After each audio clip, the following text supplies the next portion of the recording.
This is it. Could be the last chance for a championship for 4 drivers today. Everyone on the edge of their seat.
Y'all ready for some racing?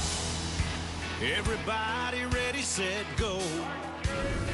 Rev it up and let's roll. There's a party in the fast lane. Got my hands on the wheel and I'm flying. Heartbeat loud as the thunder rolls. Riding in. Stampede of lightning,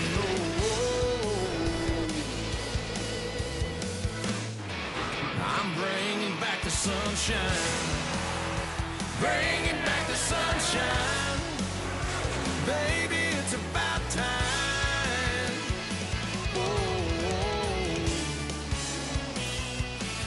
Bring it back.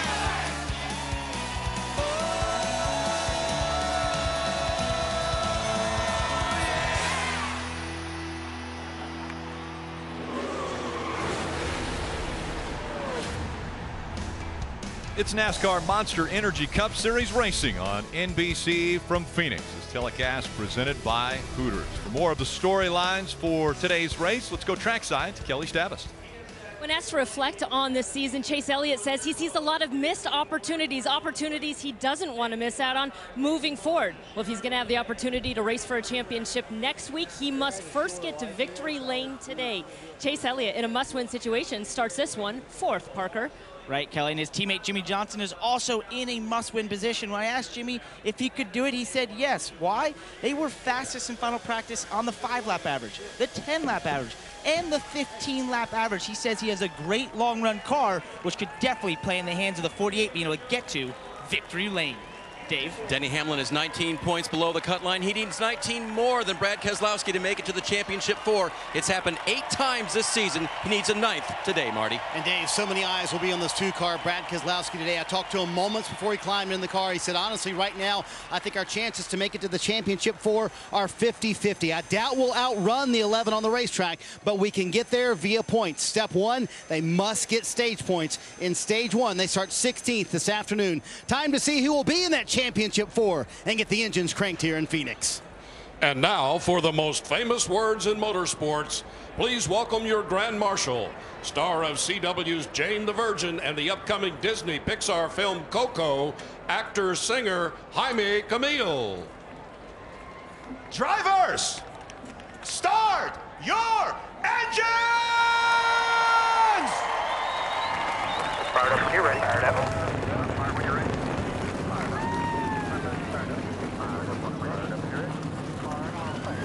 Jaime Camil brought it today. The engines are fired. 312 laps away from finding out who the championship 4 will be.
NASCAR on NBC is brought to you by Chevrolet, the most rewarded car company 2 years in a row. Progressive. Stay on track with great rates at progressive.com. Credit One Bank, the official credit card of NASCAR. And by Hooters, politically incorrect since 1983.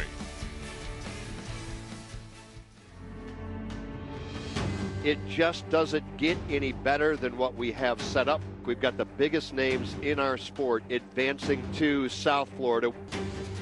Kyle comes across the line. He wins today, and he's going to Miami. Martin Truex Jr. once again the cream of the crop. Hello, Homestead. This is Kevin Harvick making a reservation for the championship 4. So the bottom line at Phoenix, 1 spot, 5 drivers. For some drivers, they see their season flash before their eyes. The reality is there's a tremendous amount of pressure. We just want to be in the hunt, and that's what we're in. That's what we all come to do. It's why we compete, to win. When you are able to achieve success in those moments, it just runs chills down your body. That's what makes it so compelling to watch, to see the unthinkable being done. Cars rolling off of pit road. Let's take a look at today's starting grid. Brought to you by Nationwide. Up front, Ryan Blaney and Denny Hamlin, both playoff drivers, both fighting for points to get into the championship 4. In row 2, we have Kyle Larson starting next to Chase Elliott. Chase Elliott must win today if he wants to make the Final Four in Miami. Well, row 3 is made up of 2 drivers locked into the championship for Miami. Martin Truex Jr., he locked in on points, and Kevin Harvick was the winner at Texas. Back in row 4, it's Matt Kenseth and Kyle Busch. Kyle claims he's an underdog as he gets ready for Miami. He's one of the championship 4. Row 5, 2 winners of this racetrack, Joey Logano and Daniel Suarez. Daniel won here in the Truck Series and in the NASCAR Mexico Series. All right, Jeff, let's see if we can dial up Denny Hamlin, the guy starting up there on that front row and one that's fighting for every point available today. Hey, Denny, it's Burton in the NBC booth. You with us? 10-4. Well, bud, got a lot on you today. How you feel about your chances? I feel pretty good about it. This is definitely the best weekend we've had all year as far as speed and balance. So I'm pretty optimistic that as long as nothing crazy happens, we should be up front all day and give ourselves a shot at it. Denny, good luck today, and thanks for taking time for the fans, bud. Have a good day. See ya. We're going to ride along with a few different drivers, including Denny Hamlin. Well, we just talked to Denny. You see we've got the Coca-Cola cam. Good spot there, starting second. Yeah, just behind him on the second row, the 24 Chase Elliott, he has the Hooters onboard camera. And Kevin Harvick, row 3 in 6th position with the Hunt Brothers pizza camera. Daniel Suarez will have the Toyota onboard camera, but how about this view right here, right on the visor of the helmet? He'll be carrying the helmet cam all day. We have Dale Jr. nationwide cam, starting 14th.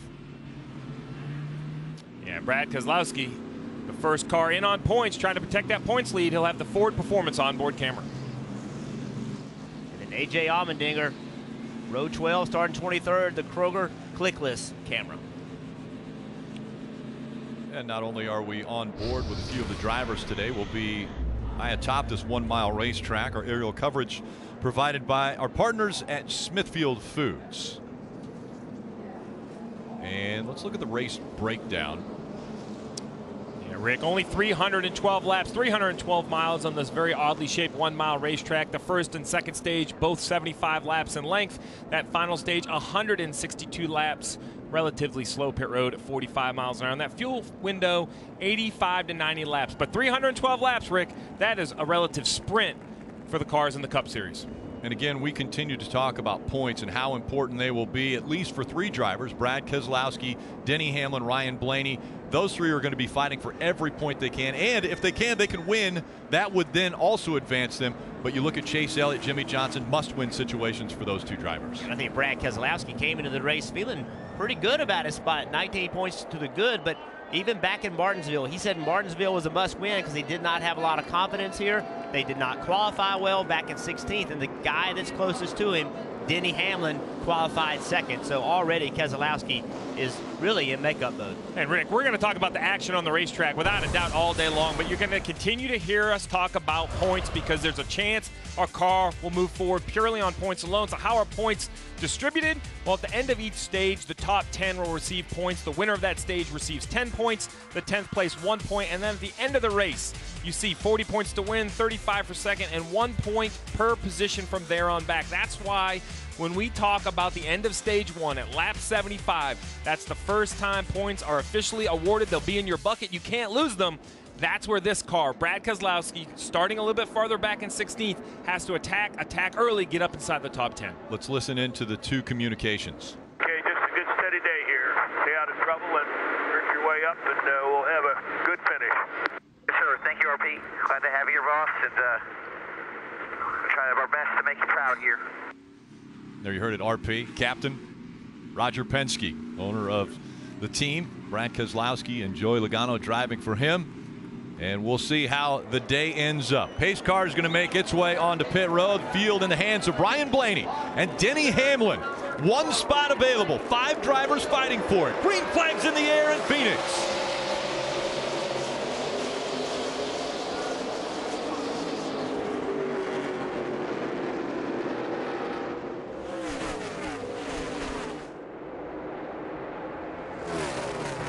Already Logano taking the shortcut through the dog leg, and that means it'll be 2 and 3 wide as they enter turn 3. Still Still a battle for the lead. Blaney is going to hang on to it, but Denny Hamlin not giving up that inside spot. Chase Elliott fighting to the back bumper of the 11. Here comes Chase Elliott. Now Kyle Larson. He's going to try the shortcut as well. 3 wide entering 3. Larson all the way down to the apron.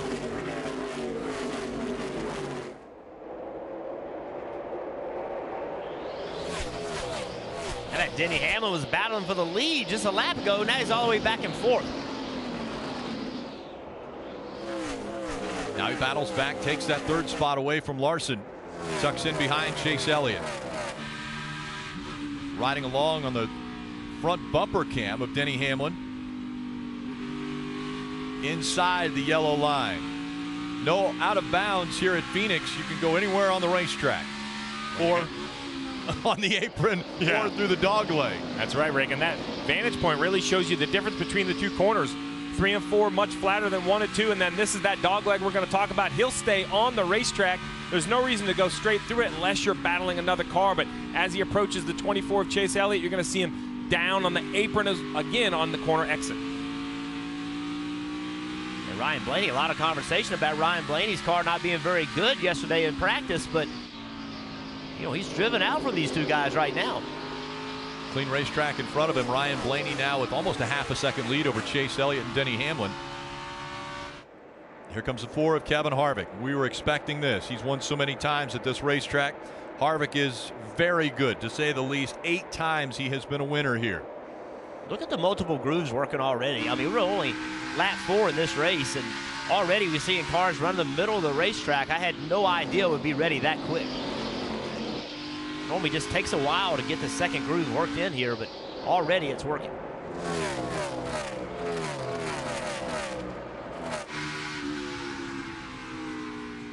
Looking back from Kevin Harvick's car on Kyle Busch.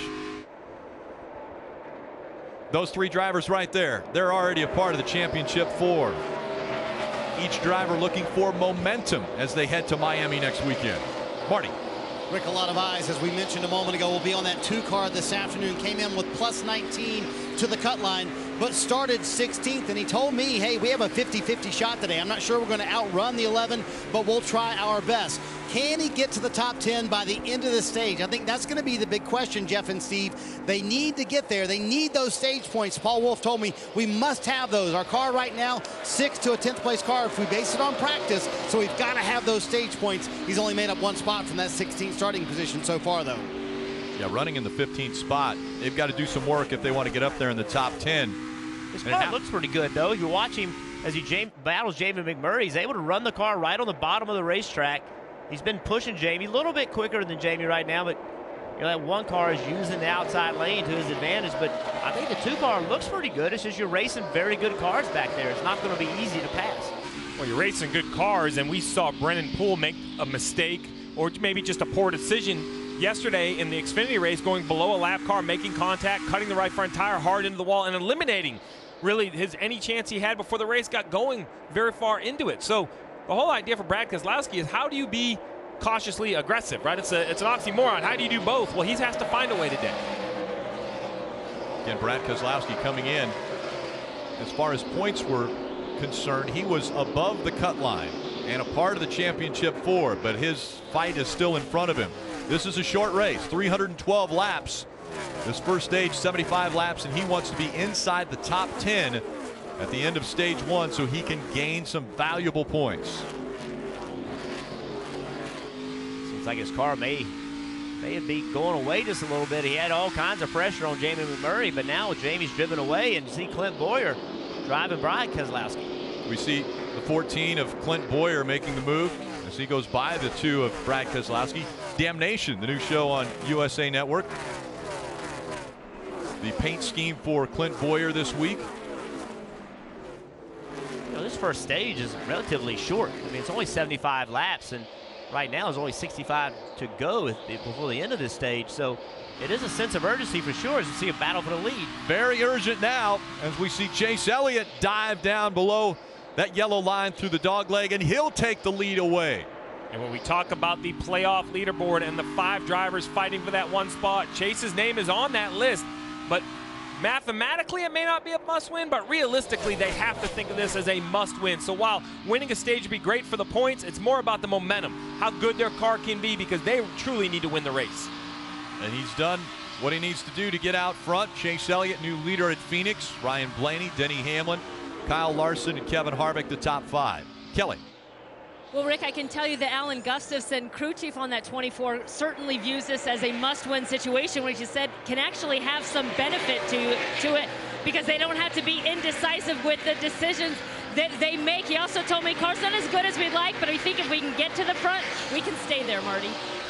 For Ryan Blaney, right behind him, the young driver out of High Point, North Carolina, he said his car has gone tight. That's why the 24 was able to get by him. He told me, you know what? If you'd have told me in February we'd be in the spot with a shot to make the championship 4, everything would be icing at this point. So they're kind of coming into this race with that attitude, Dave. Marty, you heard Denny Hamlin all pre-race telling us how the first stage would tell about the rest of his day. They believe they have a car, that 11, that can win the race. But if they get the stage points where they want them before then they'll have options. He's in position to earn 9 right now, Rick.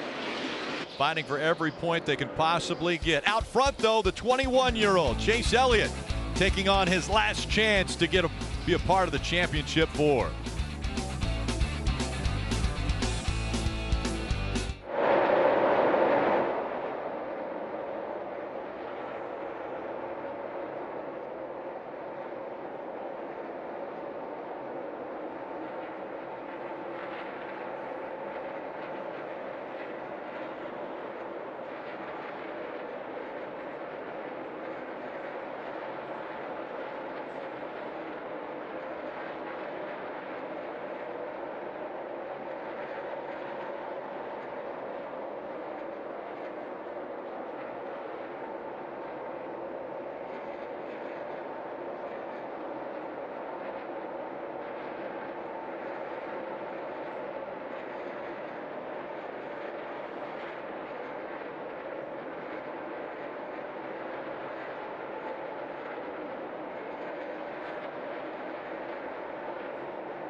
NASCAR Drive is NASCAR.com's live race day companion, now available on your mobile device. Never miss a playoff lap with NASCAR Drive. Visit NASCAR.com/drive from your PC, tablet, or mobile device. Still out front in the Can-Am 500 is the 24 of Chase Elliott. And now closing the gap, though, is the 11 of Denny Hamlin.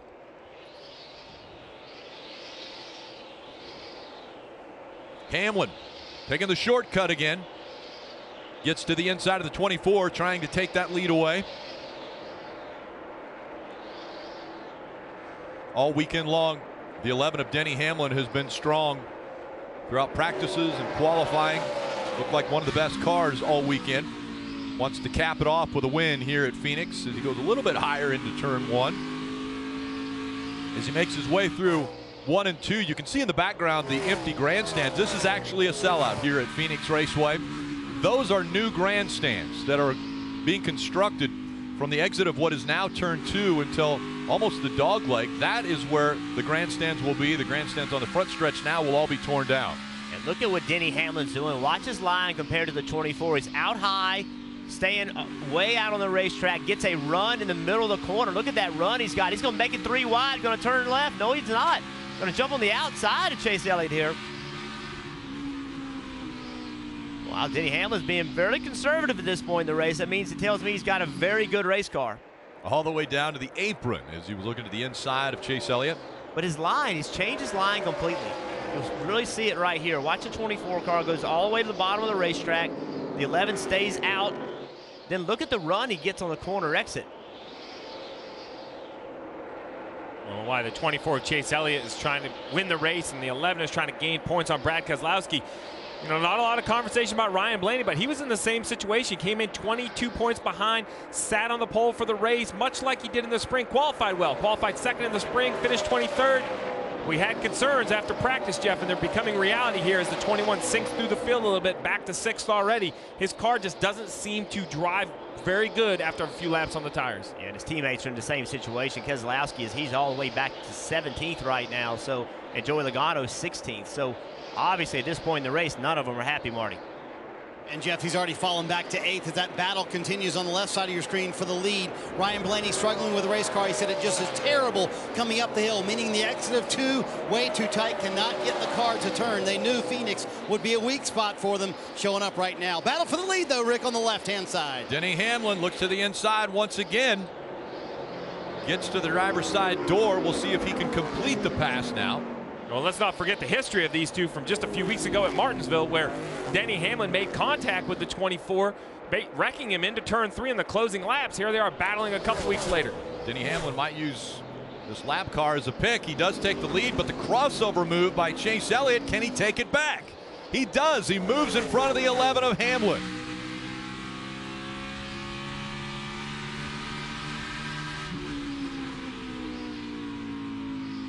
It's an interesting dynamic here because Chase Elliott is racing like he has nothing to lose, because in his mind it's a must-win, where the 11 at Denny Hamlin I think believes he can get in on points, so he has everything to lose. Hamlin goes by him on the outside. Can he keep the pass this time? Yeah, the momentum on the high side gets him in front. Denny's just faster right now. Denny's faster than Chase Elliott, so you know when you have a fast race car on lap 27, you're not looking for a fight. You're not looking to cause trouble, and I think that's what we saw with Denny Hamlin. There was a time there he could have made it 3 wide, and he didn't. He just took his time, ended up passing Chase Elliott, you know, just worked the outside. So I think that was smart racing by Denny. You know, it's no sense in pushing the issue with somebody that you know is already mad at you. Well, I mentioned the history of these two after Martinsville. Well, it looks right here, a little shot down the straightaway. Denny Hamlin, I think, letting him know, hey, man, I was out there, you slid up. And then once again, not a hard shot, didn't want to lift off the throttle, trying to keep his momentum. But then right here, Chase Elliott, the 11 clears him, and Chase kind of pushes him. It doesn't take much on corner entry. A little contact and up the banking, the 11 win. You mentioned the history at Martinsville. Chase Elliott looking for his first ever win in the Monster Energy Cup Series. Hamlin puts the bumper to the back of him. It wrecks him. They have a discussion afterwards. Neither happy with how it ended.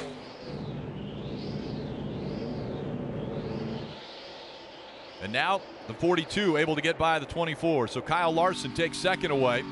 Chase Elliott drops back to third. Denny Hamlin trying to check out on this field here at Phoenix. And you're going to have to change your line. You're going to have to get out of what normally works well at Phoenix. Look where Kyle Larson's running. He's up the racetrack. Denny Hamlin's up the racetrack.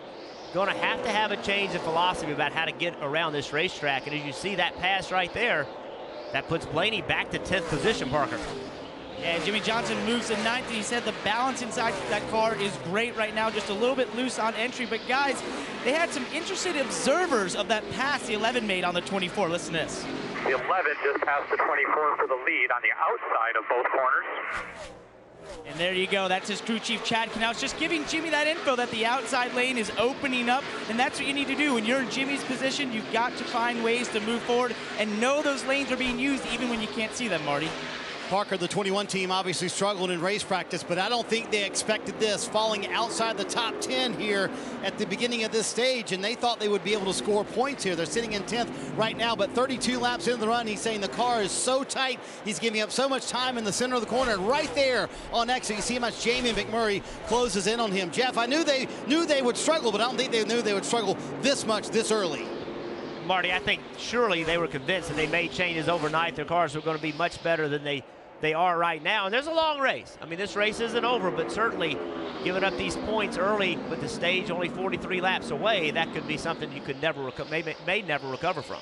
You see Jamie Mcmurray making the pass on the 21 of Ryan Blaney. He continues to drop back. The playoff leaderboard on the left side of your screen might look a little bit jumbled right now. The leader of the race being scored up inside the championship 4, and then huge numbers behind it. That is projecting out through stage 1, stage 2, and the finish as they run on the racetrack. So a lot of the teams have said, you know what, we don't even want to look at the points until after stage 1 because it will become a lot clearer. You know what's easy math though, Rick?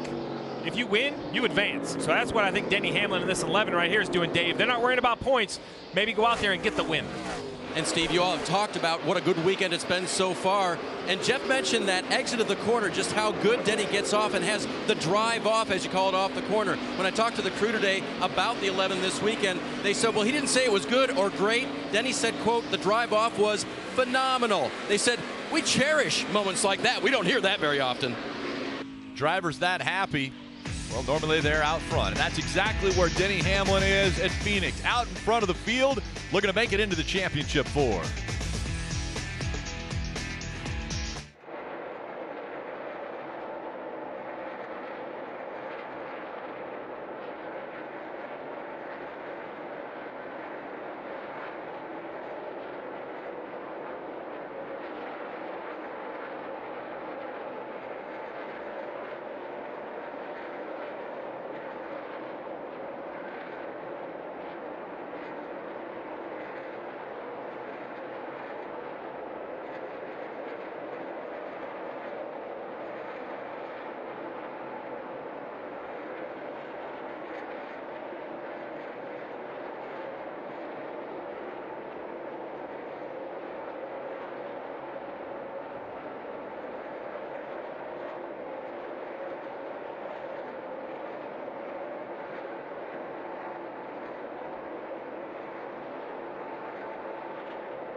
Tomorrow, the recovery of a stealth drone puts the team behind enemy lines. Don't miss a new episode of The Brave. Tomorrow night, 10/9 Central on NBC. No one more brave than those that have donned the uniform of our U.S. military, and we're so thankful for them on this Veterans Day weekend. They've joined us here at Phoenix, and those of you around the country and serving overseas, we appreciate you joining us for this race, the second to last race of the season. Denny Hamlin's out front, has a 1.4-second lead over Kyle Larson. Want to listen in on spotter communication from the 2 of Brad Keselowski. Need help on exit, especially trying to pass somebody. We can't stay on that lower lane on the exit to get drive off both corners. Get in and carry good speed all the way to the center, just past center. The car just loses momentum. That was spotter coverage presented by Liberty Mutual Insurance, helping drivers worry less. Jeff, I think that's a clear example of Joey Meyer, the spotter on the roof, probably talking to Paul Wolf on the second channel of what he sees. Probably not just trying to distract Brad, because even running in the 18th position, this has not been the start of the race. They're looking for Denny Hamlin leading. If it would go like this all the way through the end of stage 1, they would lose a chunk of points, but they came in with a 19-point advantage. They got to keep battling, keep adjusting. We have seen how crazy these races just this weekend have finished between the truck race and the Xfinity race. Keep working on your equipment. And Steve, since then, Brad has come over the radio, said it's just not stable on entry. Right here, you see him going into turn 1. And then on exit, it chatters the right front tire. So a big handling issue here on the 2 car. You see him fighting the steering wheel right there. And you're right, for a team that came in, Steve, talking about we have to score points in stage 1, they've gone backwards. In fact, he's in 18th right now, and Austin Dillon is catching him. He could fall back to 19th by the end of the stage. And with 31 to go, looks like it might be a swing and a miss for the 2 team here in stage 1. But with the 11 leading, it's a game changer anyway, because obviously if he's able to win the race, there's no scenario in which Brad Keselowski can make it into the championship 4. Well, I've been a part of these battles, and you can talk scenarios, talk points, and talk all of that. But the simple fact is, at some point, it's about your race car, Jeff. You have to have a piece of equipment that can go compete. It doesn't matter what the numbers say if you just can't compete on the racetrack. Yeah, when he talks about being, free on entry, no security on entry, that's so difficult at this racetrack, because you have to carry a certain amount of speed into this corner to get the car set, to get to the bottom of the racetrack. And he's having to lift early. He's having to sacrifice a ton of speed because he's too free getting in the corner. And when you're free getting in the corner, Rick, it messes the entire corner up, because if you can't get the beginner of the corner right, it's almost impossible to get the rest of it right. Well, Rick, probably no better view to look at this uniquely shaped 1-mile racetrack here at Phoenix than on the helmet of Daniel Suarez. You see right here, this is the entry to turn 1. Jeff turns down, tries to make it to the yellow line. With 29 laps to go in this stage, no one will have to come to pit road. They can make it all the way to the end of stage 1 on fuel, so handling is becoming a key as the tires age. And Steve, that's exactly what's on my mind right now as we approach lap 50 of this stage. As I talk to a lot of crew chiefs in the garage, in practice, they don't do many more than 25 to 30 laps on a set of tires. And we've historically seen a lot of times as we get longer runs to this racetrack, you can start to have tire issues, especially if you have a handling issue like the 2 car where you're having to crank some front brake bias to the car to help it be better on entry. So I'm just wondering, as a crew chief, is this where you start to get a little bit worried about that right front tire and some of the heat you're putting into it? Yeah, there's definitely concern for sure, Parker, and I do think if your driver is complaining about issues with the front of the race car and you think he may be using more brakes, Jeff, I'd be letting you know, hey, look, we need you to get to the end of this run. Sometimes it's not about positions on the racetrack. It's about just taking chunks of the race and completing them. With 27 to go, Jeff, I'd say, listen, be patient. You have this much time before you go a lap down. Get me to the pit stop so I can work on it for you. Yeah, the car's not going to get any better right now. And you can't take this situation and make it worse by trying to overdrive the car. When you're free, as Parker just said, one way to fix it is to dial front brake in it. You put more front brake in it, and it takes some of that freeness out. But when you're doing that, you're just driving heat into the front rotors, the calipers, and into the tires. So, trying to fix one problem, you cause another, Dave. Here's a 42 of Kyle Larson on the left. I asked Chad Johnston, his crew chief, this morning, kind of what the goal was for today, just outside of winning. And he said, we just want to finish a race. Can you imagine? The 42 has had such horrible luck. The last 3 races, engine failure, accident. He says, we just want to get to the end. And as fast as the 42 is, they might do even better. Just get to the end. Points so important. Not so much for Kyle Larson because he's not a part of the playoffs anymore, but definitely for the driver out front, Denny Hamlin. How huge could it be for Denny Hamlin to really cut the deficit in half if he's able to win the first stage and get 10 points? He started the race 19 points behind Brad Keselowski. If he can gain 10 right away in the first stage, he's got to make the rest of the race a little bit easier for him. I think it makes it a little bit easier, but I think the best thing they can do is keep looking ahead. Don't, while it is mission 1 accomplished at the end of stage 1, don't let that small victory lull you into a sense of complacency where you think your car is good enough. One of the toughest thing to do, Jeff, is continuing to adjust on your car when you're the race leader, because who are you comparing yourself to? But you have to continue to get better. Well, and I also think you have to remember who you're racing against. That 2 car, that team, they are smart. They have unbelievable strategy. They put themselves in position many times to win races without the fastest car. And you have to remember that. You have to continue with your A game. And this spring, they definitely didn't have the fastest car. Crew Chief Mike Wheeler told me that in the spring season, they were not good. They felt like they were a 10th to 15th place car every week. And at this race in March, 2 flat tires, one during qualifying and one during the race, didn't really show what the 11 had. So the improvements over the season. Steve, you're talking about during a race getting better, but throughout this season, the 11 has continually improved, and now they're on the cusp of a championship bid, Marty. And Dave, if things go the way they're going, Denny Hamlin would get 10 points for this stage win. Brad Keselowski would get 0. He's hanging in the 18th position right now, but a big debate about where he should be running on the racetrack. Take a listen. Group of leaders running at 3 bottom still? On the bottom is not very good information. There's a lot more lanes than on the bottom of 3 or 4. I need more than that. I'm standing in turns 1 and 2, referencing the text I sent you yesterday. And so what he wants Brad to do, Joey Meyer, the spotters, to run a little bit lower on the racetrack. You know, I could sense from Brad a little angst before he got in the race car today, and you can hear the frustration starting to set in. Clearly not what they expected. They expected to start 16th and move forward, Jeff. They started 16th and they moved backwards. Yeah, he was asking for more information, but the spotter said, hey, I'm in 1 and 2. I can't even see the bottom of the racetrack in 3 and 4, so it's hard for him to position that car from 1 and 2. Brad Keselowski has a championship, looking for number 2, but he's got to be a part of the championship 4 at the end of today's race.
NASCAR on NBC is brought to you by Monster Energy. Unleash the beast. Toyota. Let's go places. And by Credit One Bank, the official credit card of NASCAR. Let's go down to the Toyota Camry on-track car. Well, one thing you're going to see these cars doing today is this dogleg on the back straightaway is so unique to Phoenix. And it creates an opportunity for drivers. You can see right here, Joey Logano, 4 wide on the bottom of the racetrack. Watch how aggressive and rough it is as we're riding along with Denny Hamlin. Uses that dog leg, but then you come back onto this apron and the car bottoms out. If you do it a whole lot, it can damage your car, but it's so tempting to go down there. It's such an easy way to make a pass, especially on restarts. The problem, though, you all got to merge back. You all got to get back together, getting back into turn 3, and that's where we've seen a lot of wrecks happen. Everything funneling back into that narrow turn 3, and the groove down in turn 3 actually widening out a little bit. We're seeing a few more cars running a little bit higher line through 3. Well, there you go. Look at Kyle Busch. I'd say that's about as high as you can go. I mean, there was a race here many years ago where cars were way up there, almost against the wall. But since then, I really haven't seen this track widen out like this. It's a warm day. It's sunny. It's slick. And these cars have very low downforce on them. They're sliding around a lot, and that lets them run that upper groove. Denny Hamlin with a 7/10 of a second lead over Kyle Larson. Then it's Chase Elliott, Kevin Harvick, and Matt Kenseth in the top 5. Kyle Busch right there is running 6th. Erik Jones, Marty Parker Jr., Jimmie Johnson, and Ryan Newman all in the top 10. Well, you listed the drivers in the top 10. One driver is having a little bit of a struggle today. The 88 of Dale Earnhardt Jr. making his final start out here in Phoenix, currently running in the 21st position. And we rode on board a few times with this 88 in practice, Rick, and every time we jumped on board, it seemed like he was really fighting that steering wheel. He's been running the very bottom of the racetrack in 1 and 2, just like he did right there, and then he's been running very high lane in 3 and 4. There he goes. You can see the coloration change. On the right side, you kind of got that brownish gray racetrack. You don't want to be in that. You want to be where it's that dark black. That's where the rubber is on the racetrack, and that brownish color, that typically is very slick, a lot of dust. He's way up over a groove, higher than what everyone else has been running down through 1 and 2, as we see Kyle Larson also running that same high line, and it's allowed him to close the gap between himself and Denny Hamlin. And after that 42's accident last week, I think it was pretty telling in his interview. What was his quote? "I can't wait to see the last lap at Miami. I'm ready for this season to be over. So much hope when the playoffs started. But I think that engine failure way back at Kansas really took the wind out of the sails." So the 42 trying to get back at it as he goes by the 11 easily in traffic on the outside. Speaking of sails, the 42 trying to sail away now from the 11 of Denny Hamlin. Casey Kane became a pick there for Kyle Larson, as Larson now has the lead at Phoenix inside of 8 laps to go. Well, that was 1 point right there. You can see Denny Hamlin, he's not going to lay down. He's going to keep this fight up. Needs that point. We've seen these championships won and changed by 1 point. As quickly as we see Denny Hamlin not leading, you look at it's just 14 points now that separate the 11 and the 2, and the 14 points is an advantage for the 11. Denny Hamlin now currently in the championship 4. But again, those are projecting that they will finish this way throughout stage 1, stage 2, and the end of the race. So Denny Hamlin fighting back, trying to get to the back bumper of Kyle Larson. A lot of drivers, I'm sure, wondering where that 42 is running, asking their spotters, what's the best line around here? And Larson way up the racetrack. Hamlin again looked to the inside for the lead.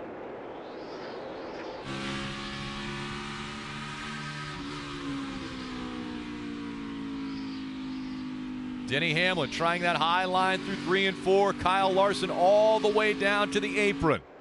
Well, Denny's going to get on the outside of him. He went from top to bottom, didn't he, Rick? Because he was, as you said, the apron. He had all 4 tires on the apron. I thought the 42 was going to get stuck on the bottom behind Stenhouse Jr., but he was able to clear him. Under 5 laps to go in stage 1. Again, Denny Hamlin looking for as many points as he can possibly gain in this stage, and that would mean winning the stage, which he would get 10. Right now, only 9 points for finishing second. You see the advantage the 42 just gained in 3 and 4, and Jeff in the middle of the corner, I thought he had completely missed the line. Even from practice, we have yet to see anyone run that high on the racetrack, and with 241 to go, they're going to have to be up by the wall at the end of this thing. It's only going to get higher. They're going to keep pushing that groove higher as the rubber gets built into the racetrack. Look how high he is. He's not afraid to go there. We know that. Kyle Larson, he'll put it way up in the outside lane. His background, dirt track racing, running right up against the cushion. And the fear is that if you get too high, you get in all that debris and wreck. But Kyle Larson, you said it earlier, can't wait till this year's over. What's he got to lose? He's out of the playoffs. He's here for one reason and one reason only. The only thing that's going to make his year better after being knocked out of the playoffs is to win races. Kelly. Well, and even before the 42 got around the 11, the 24 of Chase Elliott was asking his spotter just that. Where is the 42 running? Have a listen. Let me know about that 42's line up there. Yeah, he's running the gray with his right side, and he runs it all the way through the corner until he has to turn. He's about a tenth quicker than clean track, 61 to 70. All right, Chase Elliott's fallen back a little bit. We'll see the adjustments they make at the end of this stage. And the gap getting bigger between the 42 and the 11. We saw earlier that Denny Hamlin was battling for that lead, trying to get back to the back bumper of Kyle Larson, but now Larson trying to check out as they go to the final lap of stage 1. Kyle Larson now out front, and only 21 cars on the lead lap. Paul Menard is the next car on the lead lap. Looks as though he'll be able to stay on the lead lap as Kyle Larson dives through 3 and 4.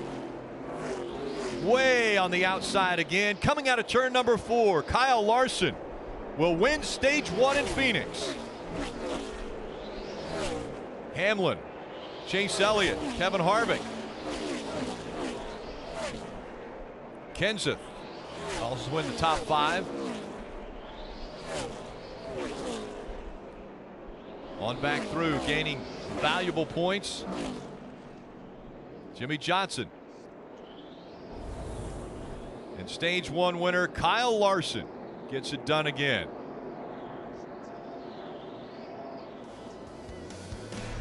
It's Monster Energy Cup Series racing from Phoenix. This telecast presented by Hooters.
Monster Energy Cup Series racing on NBC from Phoenix.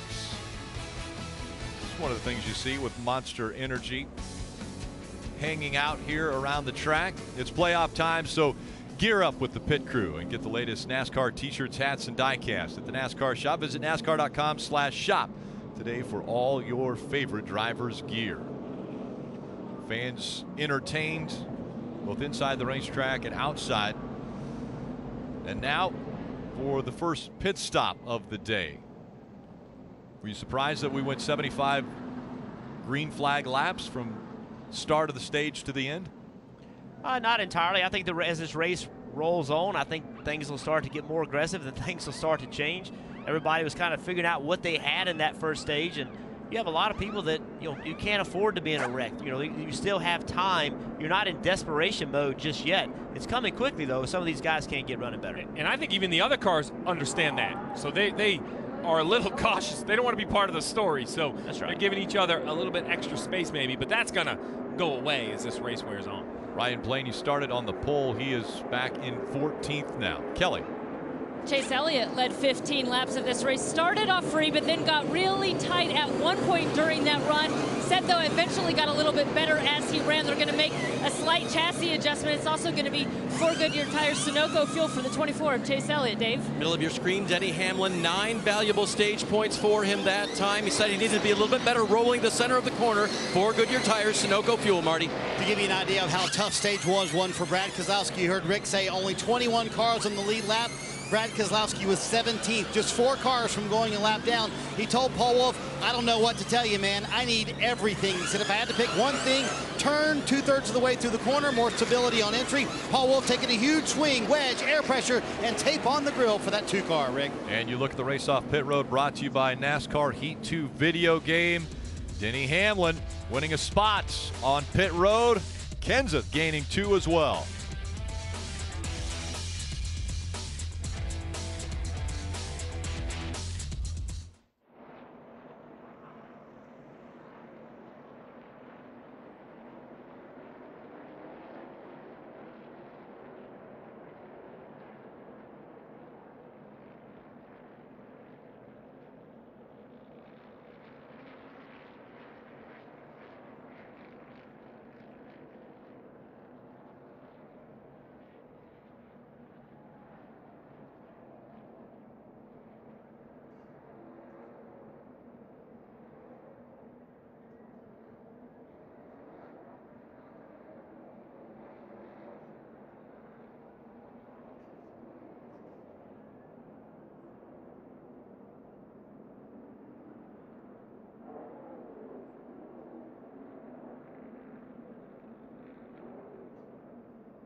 End of stage 1. Denny Hamlin is out in front of this field now. We want to check in with Rutledge Wood, and it looks like you found yourself a nice little suite to watch the race. Rick, you know I did. I'm in Curve, part of that $178 million redevelopment you were telling everybody about earlier. Got a couple of guys here from Luke Air Force Base enjoying the race. They were part of the flyover team that was here earlier. But you've got an outside. Rick, take a look inside. You've got an inside. This is one of those all-inclusive food, drink, everything, the whole weekend, total VIP experience. And Brian Sperber says the whole track is going to feel like this when we come back, Rick. This is a great place to watch the race from. All-inclusive? Yeah, baby. You got me a ticket. I can be there quick, Rut. I can see you, but you're going to have to get down that ladder that scares Rick. I didn't know they let Rutledge inside. I thought they only let him stay outside. Want to take a look at some Outback curbside takeaways for this race. Well, we talked about it right from the start of the race. The end of the stage is going to be very important, and it was for Denny Hamlin, picking up 9 points versus Brad Keselowski getting 0, Jeff. Yeah, Chase Elliott, he's kept himself in the ball game for sure, looking for his first career win. Led 15 laps in that first stage. And a reminder, if Kevin Harvick places in the top 10 today, then you get a free Bloomin' Onion with purchase on Bloomin' Monday. This spotter coverage brought to you by Liberty Mutual Insurance, helping drivers worry less on the track and on the road. Difficult position for spotters at this racetrack. Well, it is a difficult position. And think about Chase Elliott, lost some spots on pit road, but Matt Kenseth on the front row, remember, an experienced driver, doesn't have a ride for next year. It would mean a great deal to him to get a win today. Denny Hamlin has chosen the outside line. Matt Kenseth on the inside as they come back for the restart.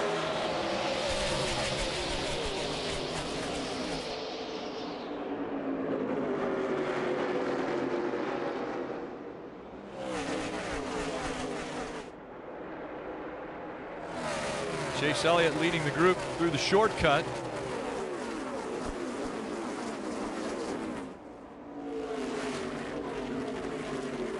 The 18, Kyle Busch, staying on the outside of the 20 of Kenseth. Those two fighting for second.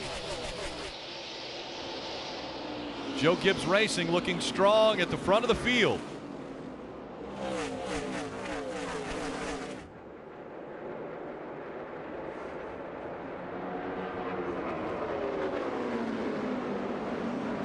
wonder why that outside works. Well, it's all about right here. Now, the 18 car is able to leave straighter. He doesn't have to turn the wheel as much as the 20 car, so he's able to make more grip and leave with much more speed.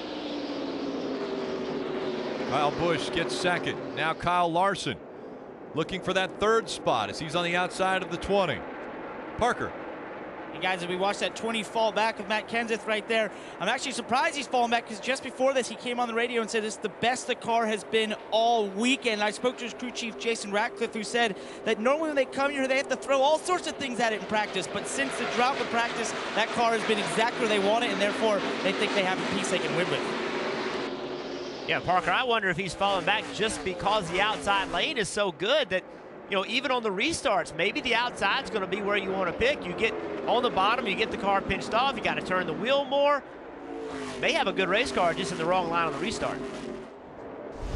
Brian Sperber, track president, gave Matt Kenseth a commission painting the 2002 DeWalt paint scheme when he won here at Phoenix.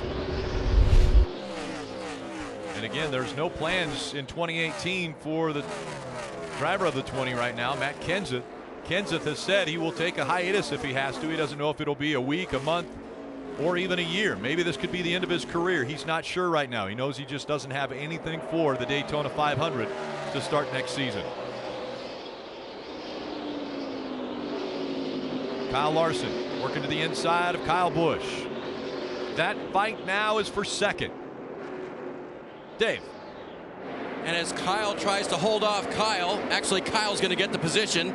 The 18 driver of Kyle Busch has had a good weekend after a frustrating one last weekend. But remember, they won at Martinsville to advance to the championship 4. I asked his crew chief, Adam Stevens, what that felt like coming here with really no win necessary on the line. He said it was strange. He said we've had to fight every time we've come here, and now we just have to get ready for next week. It's felt a little different.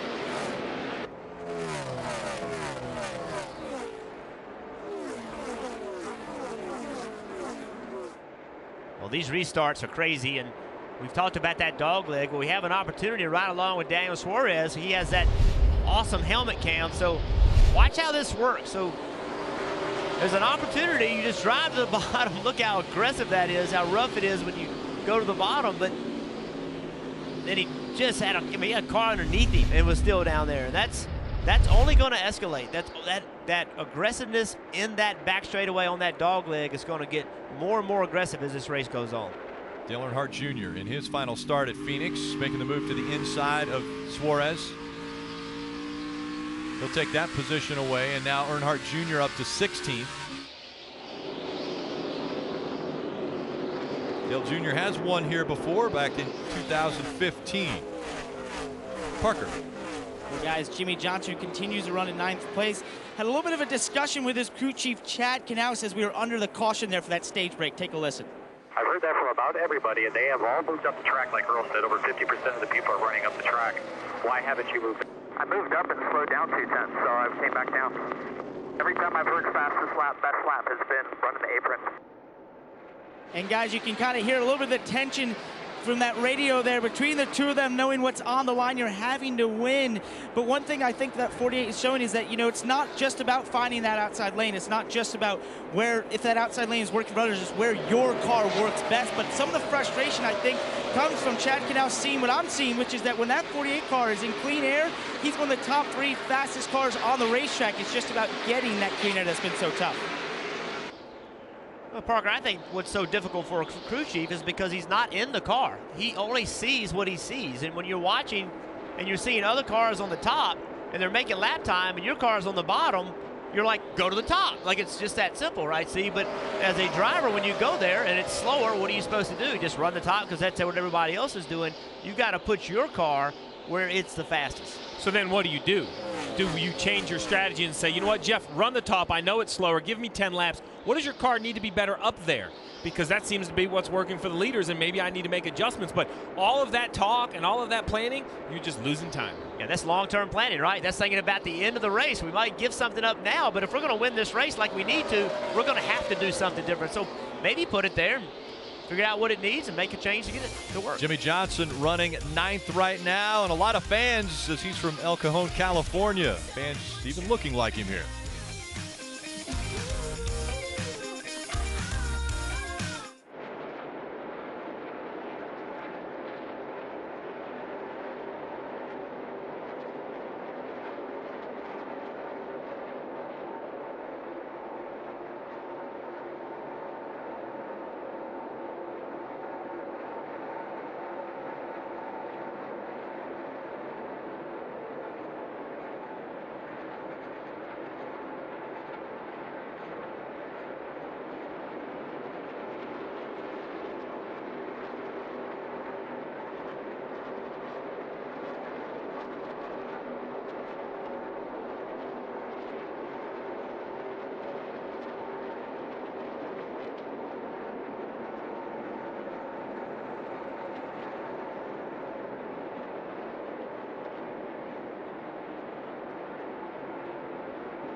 NASCAR on NBC is brought to you by Hooters, politically incorrect since 1983. Ford, we go further so you can. And by Bank of America, life better connected. It's the Monster Energy Cup Series racing from Phoenix, telecast presented by Hooters. And Hooters partnered with Chase Elliott this year and feel he's destined to be one of the next stars of the sport. Earlier today, they celebrated him in his great season when he visited some fans and friends of Hooters in their suite at the track. And now, currently, Chase Elliott, after the pit stop, running in the 7th position. Early on in this race, he was running up front. Denny Hamlin now has the top spot. Kyle Larson second. Kenseth, Kyle Busch, and Harvick all in the top 5. Want to listen in on some spotter communication from the 24 of Elliott. The 42 ran the 11 down, running the top of 3 and 4. He got up there behind the 42, and his comments to his team after that is the top of 3 and 4 is way faster. He should have got up there quicker. That was spotter coverage presented by Liberty Mutual Insurance, helping drivers worry less. And it looks like more problems for the 42 of Kyle Larson. Coming to pit road, and this is only on lap 104. The luck for Kyle Larson has been bad ever since the engine failure that knocked him out of the playoffs. I mean, look at the last 3 finishes, all outside the top 30. This was a car. Outside of 2-0, load SRC1. Giving him all that data, he believes the 42 car is blowing up. They look under the hood to see what might have happened. And you mentioned the bad luck. Remember how we started the day talking about how Chad Johnson told me we could win, but man, we'd just like to finish. 3 weeks in a row, they have failed to finish for various reasons. And an engine failure started that run and helped them be eliminated from the playoffs. Yeah, we talk about the bad luck. It started in Kansas, where Kyle Larson looked as though he had a very comfortable lead over the cut line, and he was going to be able to advance to the next round. But the engine expired for 42, and that was the end of his playoff and championship hopes. I mean, think about this. If this is the second engine failure for the 42, it's only the second time in his entire career that he's had an engine DNF to both be in the playoffs this season. He's rolling back out onto the track now. Well, he's rolling around the track. Yeah, looking at the angle he's taking, I would imagine he's just bringing it back into the Cup garage, probably coming around 3 and 4. Will come into pit road from that end. Just staying completely out of everyone's way. What an incredible, and Steve, you mentioned it earlier, an incredible end to the season. And Kyle Larson said, I cannot wait for the last lap at Miami of this season, just because it's been so disappointing. The key for this race team, though, is you cannot carry this to next year. These things have a way of creeping themselves into the following year. When you were a championship contending team, how many people talked about Kyle Larson? Give him a shot at Homestead. He's so good at that racetrack, so good at running the high line where you run at Homestead. He could bring a championship home, and not even having a chance, and then ending the year. I know there's still Homestead left, but these last 4 races just catastrophic. They're gonna have to stop. And February gets here quick. You cannot let it move into next year. Still up front is Denny Hamlin. Matt Kenseth running second. 1.3 seconds back. Then it's Kyle Busch, Harvick, and Jones. Parker. Hey guys, as we see Matt Kenseth there running in second place, very happy with that race car right now. He was actually so happy in the first stage, he didn't say anything for the 75 laps until the stage. Right now, just fighting a little bit of a tight condition, the 20 car. And what a good run. You know, the announcement came out a week ago that he was not going to be returning or does not have a ride for the 2018 Daytona 500. And actually, the racetrack put up a sign that says, thank you, Matt Kenseth. And I think that definitely brought a smile to his face to know this racetrack is trying to pay tribute to what he's done in this sport, Marty. Parker, how about this? 2 of the top 5 non-playoff drivers, including 21-year-old Erik Jones in the 5th spot. He's out of Byron, Michigan. This young man moved out of his house at 16 years old to pursue a racing career, and here he is in the Cup Series. You know, he told me, we've gotten so much better. I have at being a Cup driver because of how I've studied during the weekends. We're a consistent top 10 team now, and that's because of the preparation we put in, and that's showing on the track, guys. Right now in 5th for Erik Jones. And it's not all about the playoff drivers. Again, we'll remember to reiterate that there's 40 cars on the racetrack, and only 8 are in championship contention coming into this race. So 32 drivers are still racing for a win here, and really 47 of A.J. Allmendinger running very strong. Well, you think at A.J., they're not having a great day by any means, but, you know, this is a team that they expanded to 2 cars this year. They're a growing operation, and you know, it takes a little while. This is a very, very difficult competition they're going against, and it's not easy when you go from 1 car to 2 cars. You have to hire more people. You have to expand. It's a challenge. So I think next year you'll see this team run better than they have this year. Not very strong for the 47 today, but this seemed to be a racetrack that you would expect A.J. Allmendinger to excel at, because there's a lot of braking involved, and you normally see him at a road course run very well. At Pocono, he runs well. Yeah, but it's a little different here. There's a lot of trail braking. You don't use a tremendous amount of instant brake like you would at Martinsville. So this track can be very finicky and hard to get a hold of. You see him working on the inside of the 10 of Danica Patrick. Another driver, as we continue to talk about 2018 plans, that Danica Patrick will not be driving this 10 next year. So right now at this point, I don't know of any plans for Danica Patrick to be into a car. We'll have to see as the offseason progresses if anything, any news comes out of that camp. We had mentioned the non-playoff drivers. One that had been fighting for the lead and was running up front challenging the 11 was Kyle Larson until he took it into the garage, and now Dave's with him. Rick, it looked like it was finally going to be a good day for the 42 team late in this season. Kyle, what did you hear and when with the motor? I think I was passing a lapper there, and when I lifted, I heard it start to blow up and was hoping it wasn't. But by the time I got back to the gas, I knew it was done. So just unfortunate, you know, it's 40 Fs in a row. It stinks, you know, 2 from engines and then 2 from wrecks on my part. So crappy way to end the season. Thought I had by far the best car here today, so I was really happy about that.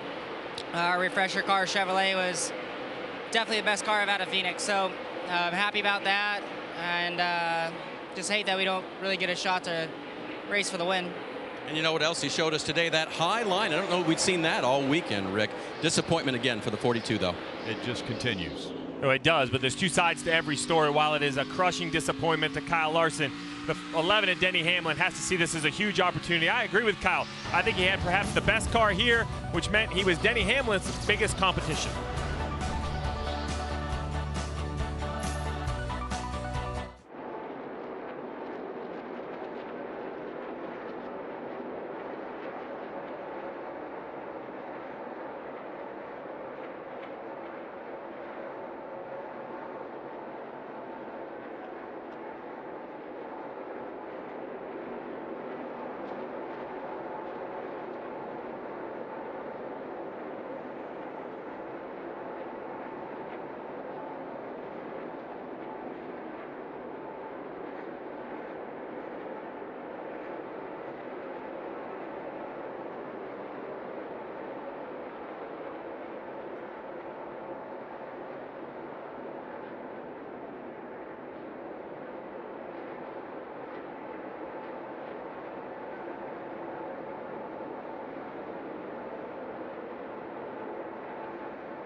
Today's aerial coverage provided by our partners at Smithfield Foods, giving us a look down at this unique 1 mile racetrack.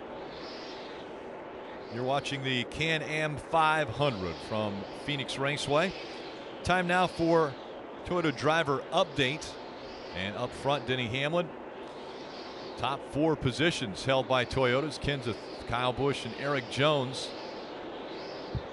Truex Jr. up there in 6th, inside the top 10. 3 playoff drivers, all within the top 6. Want to get an update on the 4 of Kevin Harvick. Kelly? This 4 team locked themselves into the championship 4 with a win last week at Texas. Something that crew chief Rodney Childers told me they didn't think this team was capable of a month or 2 ago. Remember, they switched manufacturers, switched over to Ford at the beginning of the season and had a lot of work to do to catch up. When I talked to Rodney about the season, he said there have been a lot of lessons learned. He said not just because of the switch to Ford, but we also learned a lot about ourselves. We weren't complaining so much about what the other teams had, but realized we weren't fixing what we had. So when we stopped complaining, started focusing on our own problems, we got better. He said it was a good lesson to learn. He said when they showed up to the first playoff week race in Chicago, he said, hey, we're pretty close and we know we've got better cars coming down the pipeline. This is certainly a team that is optimistic heading to that championship race next week in Miami. Rick, I really think that Ford's win last week at Texas, not only was it a major win for the team to guarantee them a spot in Miami, it's how they went about the win, which was they ran the 78 down and passed him on the racetrack in the closing laps. We have yet to really see anybody do that at a 1.5 mile track, and I think that made that win even a bigger deal for Kevin Harvick, that little boost of momentum that, you know what, we can beat the 78 at a 1.5 mile. I think one thing the competition doesn't want to see is a Kevin Harvick with his chest poked out, with confidence. You know, that kind of cocky, almost arrogant Kevin Harvick, that's not the guy you want to race against, because you know he's going to bring everything to Homestead. And, you know, he has experience. He's been there. He's done that. He's executed in high-pressure situations, and he hasn't had the speed that the 78 has had and the 18 has had. But that determination and the continued improvement of that car and that team, I wouldn't count them out next week for sure. Psychological advantage as well, as the 3 that are already locked into the championship 4, Kyle Busch, Kevin Harvick, and Martin Truex Jr. currently running 3rd, 5th, and 6th. As you see the playoff leaderboard on the left side of the screen, again, with Denny Hamlin being the leader, he's a part of the championship 4 right now. And then you see the points behind. Again, we're projecting out through the end of stage 2 and the end of the race. That's why the point differential is so huge right now between where the 2 of Brad Keselowski is in relation to the 11 and everyone else in the championship 4. And as I mentioned, that psychological advantage, Martin Truex Jr. passes Kevin Harvick at what used to be one of Kevin Harvick's greatest racetracks. Well, here you have Brad Keselowski, although it's not a stellar performance. Remember, he finished stage 1 in 18th. He's worked himself up to 13th now, so an obvious improvement in the car. Not the improvement that they're going to need, but a step forward for sure. And if they can take this change and make it again and get another step of improvement, get enough cautions, get themselves in position, I wouldn't count them out. All 8 of the playoff drivers running inside the top 13 at Phoenix. Most importantly, the guy leading, wanting to win to punch his ticket to Miami.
NASCAR on NBC is brought to you by Coca-Cola, the official soft drink of NASCAR.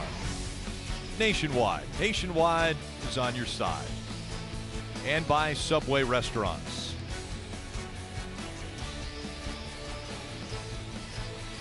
It's time now for the Subway Fresh Take. Let's get a few updates on our playoff drivers. Let's start with Dave. And Rick, Denny Hamlin very happy with where he sits. And crew chief Mike Wheeler told me, I think we can win today, and I hope we do, because next week's track, which determines the champion in Miami, has become very, very good to Denny, much like some of his other good tracks. As for his teammate Kyle Busch, not quite as good this afternoon. In fact, at one point, Kyle described the front tires on the car as feeling like they were skis. Now it's over 80 degrees out here today. I guess he could have been talking about water skis, Marty. Never good when you're on skis, is it, Dave? Martin Truex Jr. is in the 5th spot right now, obviously locked into the championship 4. So Cole Pearn told me, hey, Phoenix has been one of our top 3 worst racetracks. So this has been one big fat test the entire weekend, because we want to be better when we come back here next March. Obviously that test working out pretty good. Truex in the top 5 right now, Kelly. Kevin Harvick's numbers here at Phoenix, nothing short of impressive. 8 wins, including 6 of the last 10, but he has yet to lead a lap in the last 2 races, yet to do it again today. Right now, Kevin Harvick saying he's way too tight through the center, way too loose off. He just can't find his rhythm there in that 4 car. A couple of spots back, you'll find the 24 of Chase Elliott. Now, while this race has been pretty tame so far, crew chief Alan Gustafson said this end could look a lot like Martinsville. He expects it to get very aggressive, and if it does, he wants Chase to have a take no prisoners type attitude. He said, I think 99% of the time it's the aggressor who comes away with the better position. He wants to see his driver get aggressive today, Parker. And Kelly, I think that's exactly what Chad Knaus wants to see out of his driver, Jimmie Johnson, who's fallen from 8th all the way back to 11th in this stage, reporting that car is just too loose from the center off, and Chad has continually pleaded with him to move around and find speed in that 48 car. And guys, I gotta say, I'm hoping they can find something, because right now that 48 car is not showing what he needs to go out there and challenge for the win, Marty. Parker, a bit of concern in the 21 camp. Ryan Blaney came on at the beginning of this run, said there was, quote, a bad grinding when he got on the brakes. Not sure why that was the case. Jeremy Bolins waited about 15 laps and asked him again, is it any better? Take a listen. The grinding's still there, as I got better. The grinding is still there. He has since said the brakes feel a little bit soft, and he said, I haven't been abusing them. Chassis-wise, though, going in the right direction for Ryan Blaney. He said it's a little bit free, but I'm happy with where we are. Earlier, Joey Meyer told Brad Keselowski, he said, hey, you have a big gap on the racetrack. He's back in the 14th position. He said, try some things. And he said, honestly, Joey, I don't know what to do. I'm kind of out of ideas of what we can do to make the car a little bit better. A moment ago, Brad was running 13th. He's now dropped back to 14th car, as Jeff pointed out a moment ago. A little bit better on this run, still not where they need to be with the 2, though. Under 8 laps to go to end stage 2 with Denny Hamlin out front. If he's able to earn the 10 points, that would give him 19 points through the first 2 stages, and that is the exact deficit that he was behind Brad Keselowski when they started the race. That's how important stage points are. Remember that 1 point he lost when he did not win stage 1? Kyle Larson passed him, 1 point. That could be the difference at the end of this race. But right now, Denny Hamlin continuing to hit his marks and run strong up front. Has a 1-second lead over Matt Kenseth, who's in 2nd. Erik Jones, Martin Truex Jr., Kyle Busch, all in the top 5. Kevin Harvick, McMurray, Ryan Newman, Chase Elliott, and Clint Boyer in the top 10. Well, a car you mentioned there as you went through the lineup with the 77 of Erik Jones has worked himself all the way up into 3rd position. Currently leading the Rookie of the Year standings. Has had a decent year, a much improved second half of the year, Jeff, versus the first half. It seems like that he's just gained more and more confidence. I expect this 77, or the driver of the 77, who'll be moving to the 20, to really compete to make the playoffs next year. Yeah, 2 other cars on the racetrack that have a lot of speed right now. Jamie McMurray, he has been one of the fastest cars about every lap, and also Ryan Newman in 8th. McMurray in 7th, Newman in 8th.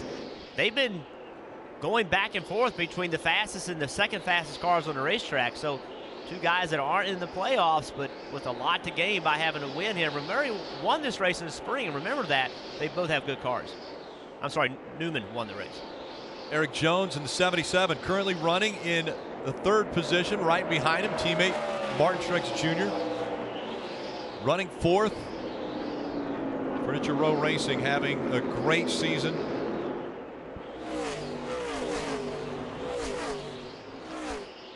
when I mentioned Furniture Row Racing, you've got to mention Barney Visser, and obviously thoughts are with Barney Visser, team owner, based out in Denver, Colorado a week ago, had a heart attack last weekend and went in for surgery on Monday, and he is now recovering from that, but not able to be at this racetrack, and they have told him that he's not allowed to go to Miami as well, so he is going to focus on recovering.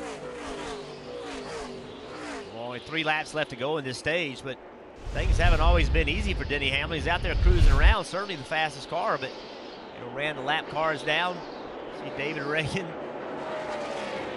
4 wide right there. Reagan shooting the middle, but Denny Hamlin using that dog leg on the very bottom of the racetrack to get by him. And the apron, Denny's going anywhere he has to stay up front. Under 2 laps to go in stage 2. Denny trying to gain as many points as he possibly can in these first 2 stages, and that will put him on a level playing field with the 2 of Brad Keselowski as they get ready to embark on the 3rd and final stage. One more time around for Denny Hamlin here in stage 2. Hamlin has come so close to a championship. Jimmie Johnson in the wall. And the 48 is in the wall in turn 3. Oh, blew a tire. Jimmie Johnson, you see the damage to the right side of that car. The hood buckled up. Running 11th. Sound like on the radio he said he blew a tire is what I thought he said right there. And a lap away. Oh. 1 lap away from getting the caution. Denny Hamlin's going to take stage 2 and the win with the caution out. Parker. Guys, just as that happened, there were the 48 blew that right front tire. He was having a discussion with Chad Knaus and Earl as they came to the end of the stage about running the top lane and asking how high to run. They said go to the top, the ultimate top, and that's when he had the right front blow. They're going to be heading to the garage, guys. Now, make sure to correct me on this, but if they go to the garage, they're saying that's it. They're done. Yeah, the damage on the 48 is very severe. The whole right side is flattened up. There's, no way this car is going to get repaired and compete for a win, which is the goal for the 48. So I think at this point, their day here in Phoenix is done, and the chance to win an 8th title has expired in 2017. Big disappointment for the 48 team. Jimmie Johnson, a blown tire sends him up into the wall and ends his quest to get that 8th championship.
As we look at stage 2 results, Denny Hamlin gaining 10 points. Huge for that team as they're fighting for a spot in the championship 4. Kelly.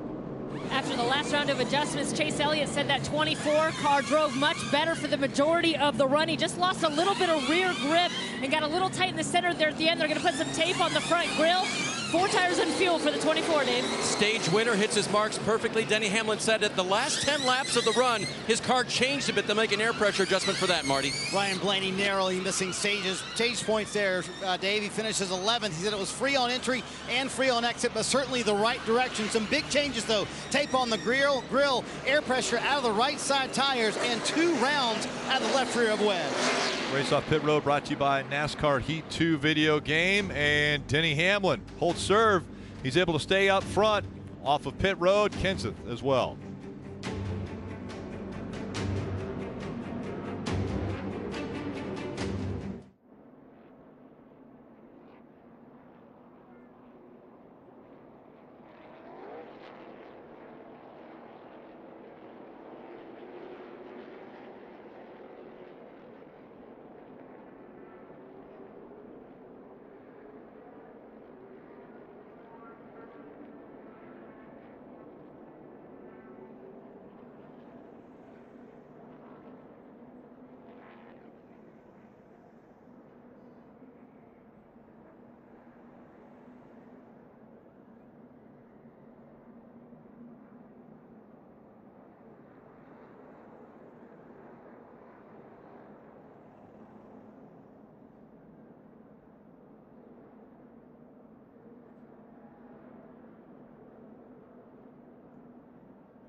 NASCAR is brought to you by the Mercedes-Benz Metris. Hauls more, stows more, tows more, and fits in your garage.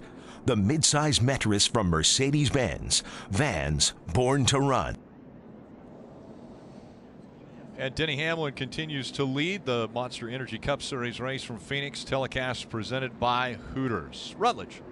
Rick, I got to know down here in the track, obviously people didn't know that tire was going to go out on the 48, but Steve, from the crew chief's perspective, is this last stage where you hope for the best, plan for the worst? Do you believe as a crew chief there's going to be a late race caution for the guys like the 11 and 2? How do you basically work backwards and plan for what's going to happen if that caution comes? Well, that's absolutely right, Rutledge. You have to have concern because we've only run 75-lap runs. With this last stage is over 150 laps. How are you going to break that up if it goes green? And I agree, Rut. I think there will absolutely be a caution late in this race. And do you need 2 tires or 4 tires? What is the strategy called that will advance your car in the playoffs? Parker?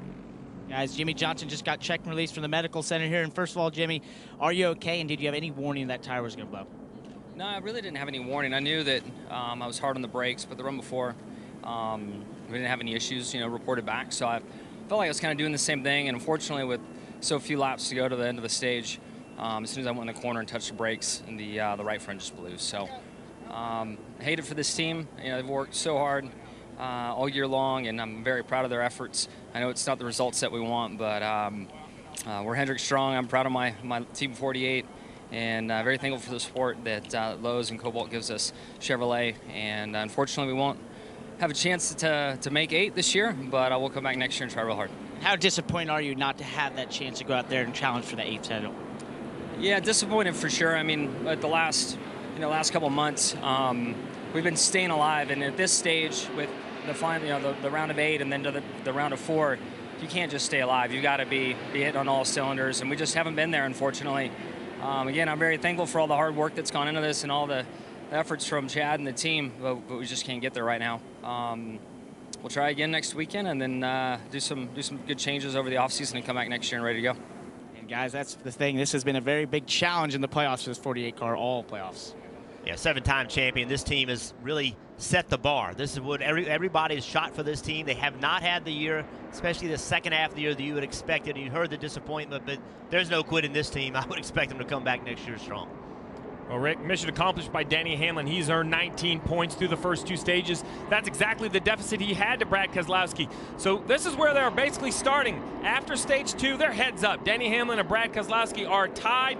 Now it is basically a 155-lap race to see who can make it to the championship 4. Field going through the Geico restart zone as we get underway with the 3rd and final stage.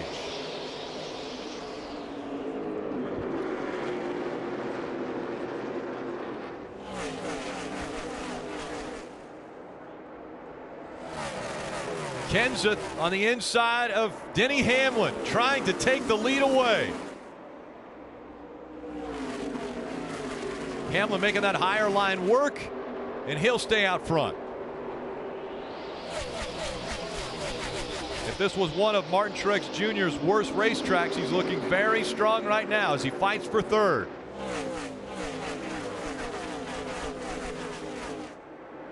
When you see that playoff leaderboard, Rick, remember, a win trumps everything, and that's where it has the 11 of Denny Hamlin. The leader, he's in. The win is more than points. You don't have to do any math if you win a race. And Jeff, that has come into play so many times in this format over the last couple of years.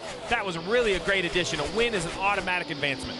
Fans always said that winners ought to be awarded more. Well, they're awarded a great deal right now, and an opportunity to win a championship. Denny Hamlin's done everything right so far today. 152 to go. And again, Denny Hamlin right now as the leader, he is showing inside of the championship 4. Even if he falls into 2nd right now, he's still in front of Brad Keselowski. That's who he's fighting right now for that last position if it's based on points. But don't forget, one of the other drivers like Ryan Blaney or Chase Elliott, if they come up there and get the win, doesn't matter about points. As you mentioned, Steve, it's win and you advance, and that's what a couple drivers are trying to do right now. Denny Hamlin trying to do the same thing as he runs up front. Yeah, and the car running in 2nd, he's trying to win for his career. Matt Kenseth, we've talked about it next year, a little uncertain, but winless, surprising winless. Matt Kenseth has had so much success since he's gone to Joe Gibbs Racing. I think he's a little shocked himself, as am I, that this 20 hasn't won a race yet this year. Dave? Steve, listen to this conversation from the 11 crew chief, ending with driver confidence. All right, bud. You got 19 points for the day so far. That puts you tied straight up with the 2 car, so comes down to beating those guys straight up, obviously for the win or wherever we may be at the time. I plan on winning. I plan on winning. That's where the 11's at in his mind, and the car's been there too. I like the confidence, but what Rutledge just asked is perfect. What about a late race caution? That is really the decision maker. You're going to have to come up with some sort of strategy, and it's important for Denny Hamlin to know he's racing Brad Keselowski heads up. When it comes down to the end of this race, whoever finishes in front of one another, if one of these other wild card guys haven't won, it's going to come down to points. He's going to have to decide how he races, and the crew chief Mike Wheeler is going to have to decide what strategy he uses. Yeah, this racetrack has been a racetrack that caused problems for Denny Hamlin. He came here in 2010 with a great chance to win the championship, had to come on pit road late in the race, a fuel mileage issue, and they did not get it done. Lost a lot of points here, then went to Homestead the next week, and nothing worked out. And right here, the frustration was from Denny Hamlin. He knew he had an opportunity. They gave it away, and it just snowballed. Went to Homestead the next week, got into a wreck early in the race, didn't have the speed, and that moment, I think, was a little bigger for Denny Hamlin. It was like a really big moment and a defining moment. Well, this is an opportunity to put all that behind him and come here and win this race and give him a chance to win a championship. Marty. Hey, Jeff, don't look now, but these Team Penske cars all of a sudden getting a little bit better. Ryan Blaney up in the 8th position. They made the car better on that last run. First couple laps here, he said it already feels better as well. So going in the right direction for the 21 for his corporate teammate, if you will, Brad Keselowski. He's in the 11th spot, kind of gaining some ground, getting the 2 car better. So, Steve, what I want to know from you, if you're Paul Wolfe, you know it's demoralizing, obviously, to see the 11 leading all these laps in a position to automatically advance himself to Miami. What are you telling Brad? They have had a not a good handling car all day long, trying to get himself in a position, but he does know, too, it's a heads-up battle at this point between the 2 and the 11. Well, if I'm Paul, I'm really focusing on there's 145 laps to go. That means 145 laps where Brad can feel his car out. He can communicate to me at least one more pit stop, possibly more if the caution flag flies. So be prepared to make adjustments. Keep working on your car. As you said, Marty, they've made improvements. He couldn't stay in the top 15 to start this race. Now he's just outside the top 10. Not to mention, Jeff, these two are probably two of the most creative on whatever opportunity exists, whether it's gas only, 2 tires. They find ways to work strategy that others didn't even see. And so many times we've seen the leader, like Denny Hamlin, caution comes out at the wrong time. Everybody does the opposite. So Denny Hamlin, being the leader, and then we've seen this race won on 2 tires. We've seen it won with different strategies, and you always want to be the winner, but that untimely caution, you're the one that's got to make the decision as a leader, and many times that works against you. So a lot of racing still in front of us. Just completing the 171st lap from Phoenix of 312. Denny Hamlin out front.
Sunday night is football night. Tom Brady and the Patriots visit Denver to face Von Miller and the Broncos. Mike Tirico and Dan Patrick, they host football night in America. That's tonight, 7 p.m. Eastern, only on NBC.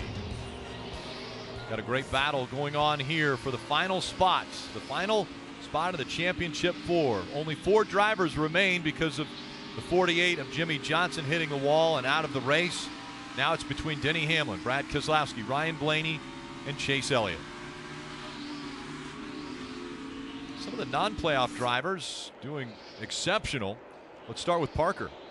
And Rick Matt-Kenseth there in second place, trying to track down the 11 car. I have to think is maybe the best friend of the Team Penske drivers, because if he's able to get up there and pass that 11 and take the lead, it dramatically changes the playoff picture. And we know how close this car has been all year to winning. I asked his crew chief, Jason Ratcliffe, what has it been that stopped you from getting victory lane? He said, aside from all the little things that happened here and there and bad luck, he says, each and every time we have a great car, there's always one car faster. So he's hoping he can get by that 11 and make himself the fastest car, Marty. Parker, maybe the best run for Erik Jones in a couple of months. We saw him almost win his home race at Michigan, almost win at Bristol. Here he is in the top 5 with a shot to win the Phoenix race. So the car's a little bit too free, but very happy with it, especially on the long run. The one thing he said that's been different about coming to the Cup Series, the preparation is taken. He said, I've spent more days working on races before I get to the track. That's made a huge difference, Parker. Right behind him is Jay Mcmurray with a great run here. Not a playoff driver now, and you see what happened to his teammate in the 42, Kyle Larson, has a horrid last couple races. This is a great run for Jay Mcmurray, and a little bit of a surprise to me because when I talked to his crew chief, Matt McCall, he said their focus is on 2018. Remember, Chevy is introducing a brand new race car in 2018, the Chevy Camaro. It dramatically changes the aero platform of these cars, so they've had that car in the wind tunnel. All their aero development is focused on that car. They're trying to end with some positive momentum, but their focus is on 2018, and this momentum can help them. Another non-playoff car running very well, Rick, is the 14 of Clint Bowyer. For a season, I think that, I know he had higher hopes for, looking at the playoffs, looking to win a race, but just never could end up, you know, at the front at one of these races. Yeah, but Steve, certainly looking to finish on a high note for Clint Bowyer and this 14 team. When they came to the track on Friday, said the car was terrible and they didn't qualify well as a result of it, but they made a ton of changes. They had basically a completely different race car come Saturday, and Clint loved the way it drove. It was also faster. He was so pumped up, said he was in bed by 8 o'clock last night, couldn't wait to hit the racetrack today. And let's see who's on the move, brought to you by 5 Hour Energy. Since the start of the race, Ricky Stenhouse Jr. has made up the most positions, going from 37th to 21st. Ty Dillon also on the move. You see Clint Bowyer there. 10 positions up into the top 10 for Bowyer. Brad Keselowski going the positive direction now, 16th to 11th. Marty. And sitting in 11th right now, Rick, they restarted 11th. They have gone nowhere. Paul Wolfe on top of the box can watch Brad's in-car camera. A moment ago, Brad had a question for Paul. Listen. Paul, you watching my in-car camera? Copy. Tell me you got any ideas here. I'm open. It is all hands on deck for Team Penske. Paul came back on the radio, and today I don't see any extra magic there. I can't tell you what to do, but sometimes, Steve, as a crew chief, you can see little things that the driver can maybe improve while you watch that in-car camera. Brad's looking for any ideas at this point of how he can get up there and challenge that 11. Well, I think that says a lot about the relationship between Brad Keselowski and Paul Wolfe. Jeff, for a driver to lean on his crew chief, who is a former driver, and Paul Wolfe, and say, hey, coach me, anything. My ego's not too big. I will take any advice, try any suggestion. That is a reason why these two, I think, are so resilient. They do not have a good car today, but they're still hanging out right there in 11th, continuing to just give themselves a shot if the chips could fall their way towards the end. They got here together like that, right? They're very open with each other. They respect each other a great deal, and that's how they got here. So, why stop now? When things are their worst, that's when you need to work together the most. And how about the run behind him? We saw the 13 of Ty Dillon, right there with Keselowski. Ty having a very good run today. Denny Hamlin out in front. Again, Brad Keselowski, his closest competitor, running in 11th. We're going to count down to green. We heard from Brad Keselowski and the passion that he has for the men and women of the armed forces. Even inside his car, he has positive comments going towards the veterans and those that are fighting for our country. And on this Veterans Day weekend,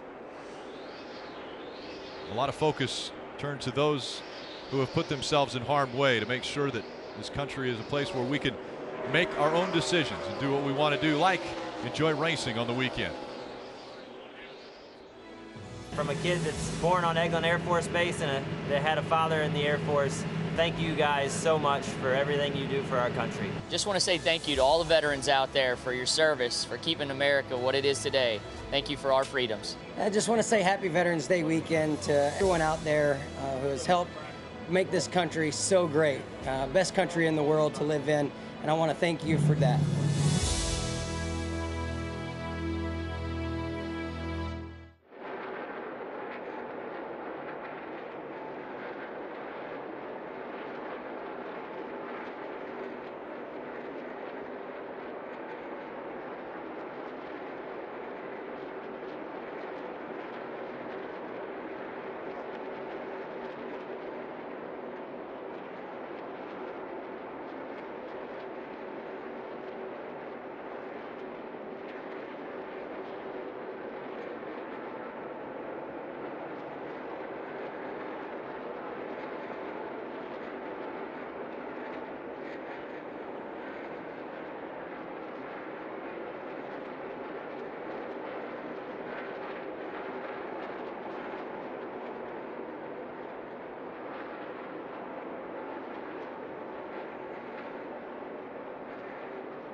You're watching Monster Energy Cup Series racing on NBC from Phoenix Raceway. NASCAR Drive, that's NASCAR.com's live race day companion. It's now available on your mobile device. You never have to miss a playoff lap with NASCAR Drive. Visit NASCAR.com/drive from your PC, tablet, or mobile device. We ride along with A.J. Allmendinger.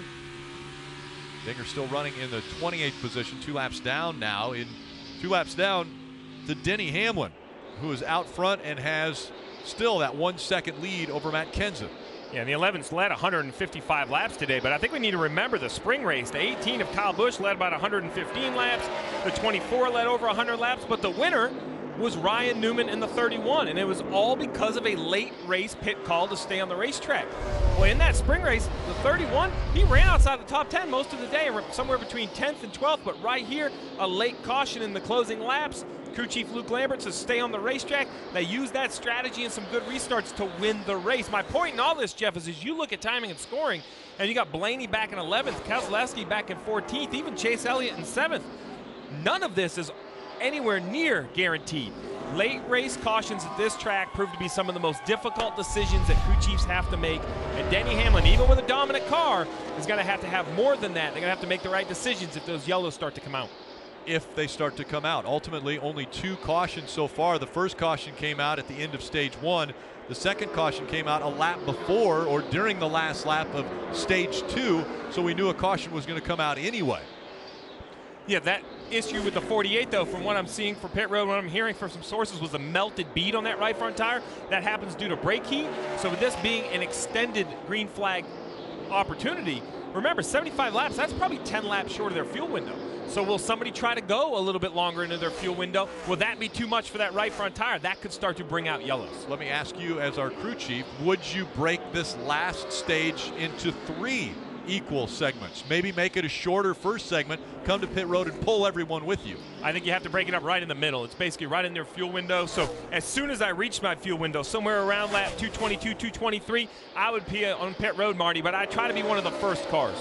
Hey, and Steve Rick brought up a great point a moment ago. Our only cautions thus far have been the end of the stages. So if you're Brad Keselowski and you start on the wrong side of the handling issue and you're not good at the beginning of the race, you only had 2 shots if you're Paul Wolfe, Steve, to work on your race car. That's huge, and this is a short race. We've talked about it. So we're looking at maybe only 3 chances for Paul Wolfe to make that 2 car better, and that's one reason they have struggled in not being able to make much forward progress this afternoon. But Jeff, you mentioned it at the start of the race. The 2, remember the 21 jumped out to the lead for a few laps. I don't think they're way off on a short run, 5 or 10 laps. It just seems like their cars go away. So as a driver, is that what you're hoping for? Do you need that short run for it to work? I think so, but they've got to get themselves up far enough, though. They got to get enough people, but closer to Hamlin to be able to jump him, even if they do some kind of strategy. So whether they pit early here, try to get on tires, make some ground up, and they say it goes green. They're gonna have to have a gamble eventually. But one thing that they need to keep in their mind is that the leader of the most laps here has failed to win in the last 2 races. So Denny Hamlin's dominated this race, but Denny Hamlin and his team, they know that stat as well as we do. Yeah, they give out points at the end of stage 1 and stage 2, Rick, but they don't give out trophies till the end of the race. And then that's really what the goal is for that 11 car, is the trophy. Trophy and the advancement to the championship 4. That's what's on the line today here at Phoenix. Dave. Rick, Denny Hamlin just reported to his team that they have made his car better. One thing they want to keep an eye on, though, see those wispy clouds out his front windshield? It changes this track a little bit, and they talked about it. Our track has been shaded for about the last 10 laps. If you've noticed anything different, just turns a little bit better. So just that little bit of information, the car turns a little bit better under the shaded conditions, and if that continues or comes in and out, the team will know what to do about it.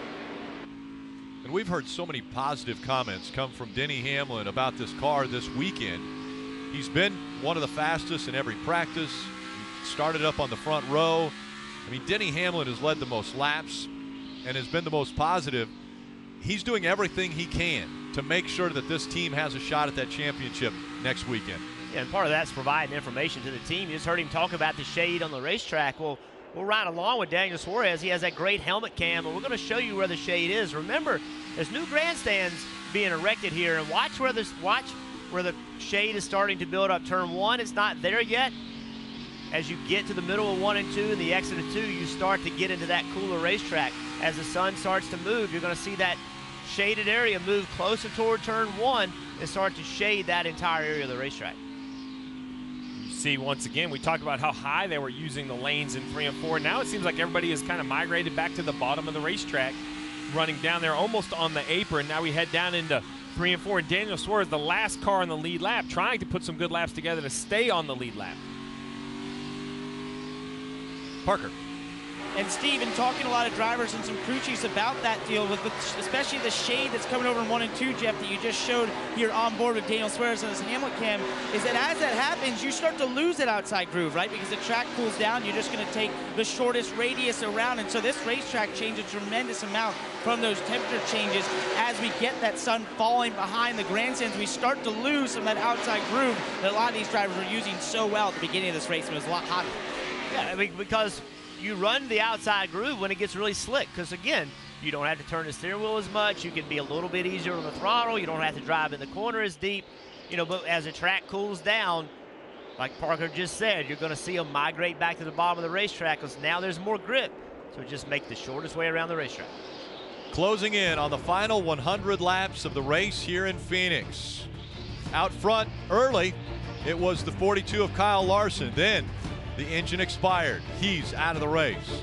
At the end of stage 2, it was Denny Hamlin who got the win, but Jimmie Johnson ended up out of the race after hitting the wall. It's time for NASCAR Nonstop.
You're watching Monster Energy Cup Series racing from Phoenix. This telecast presented by Hooters. Make sure to join us at 5 o'clock weekdays for NASCAR America. A huge week coming up. It is championship week. What's the championship for have been determined.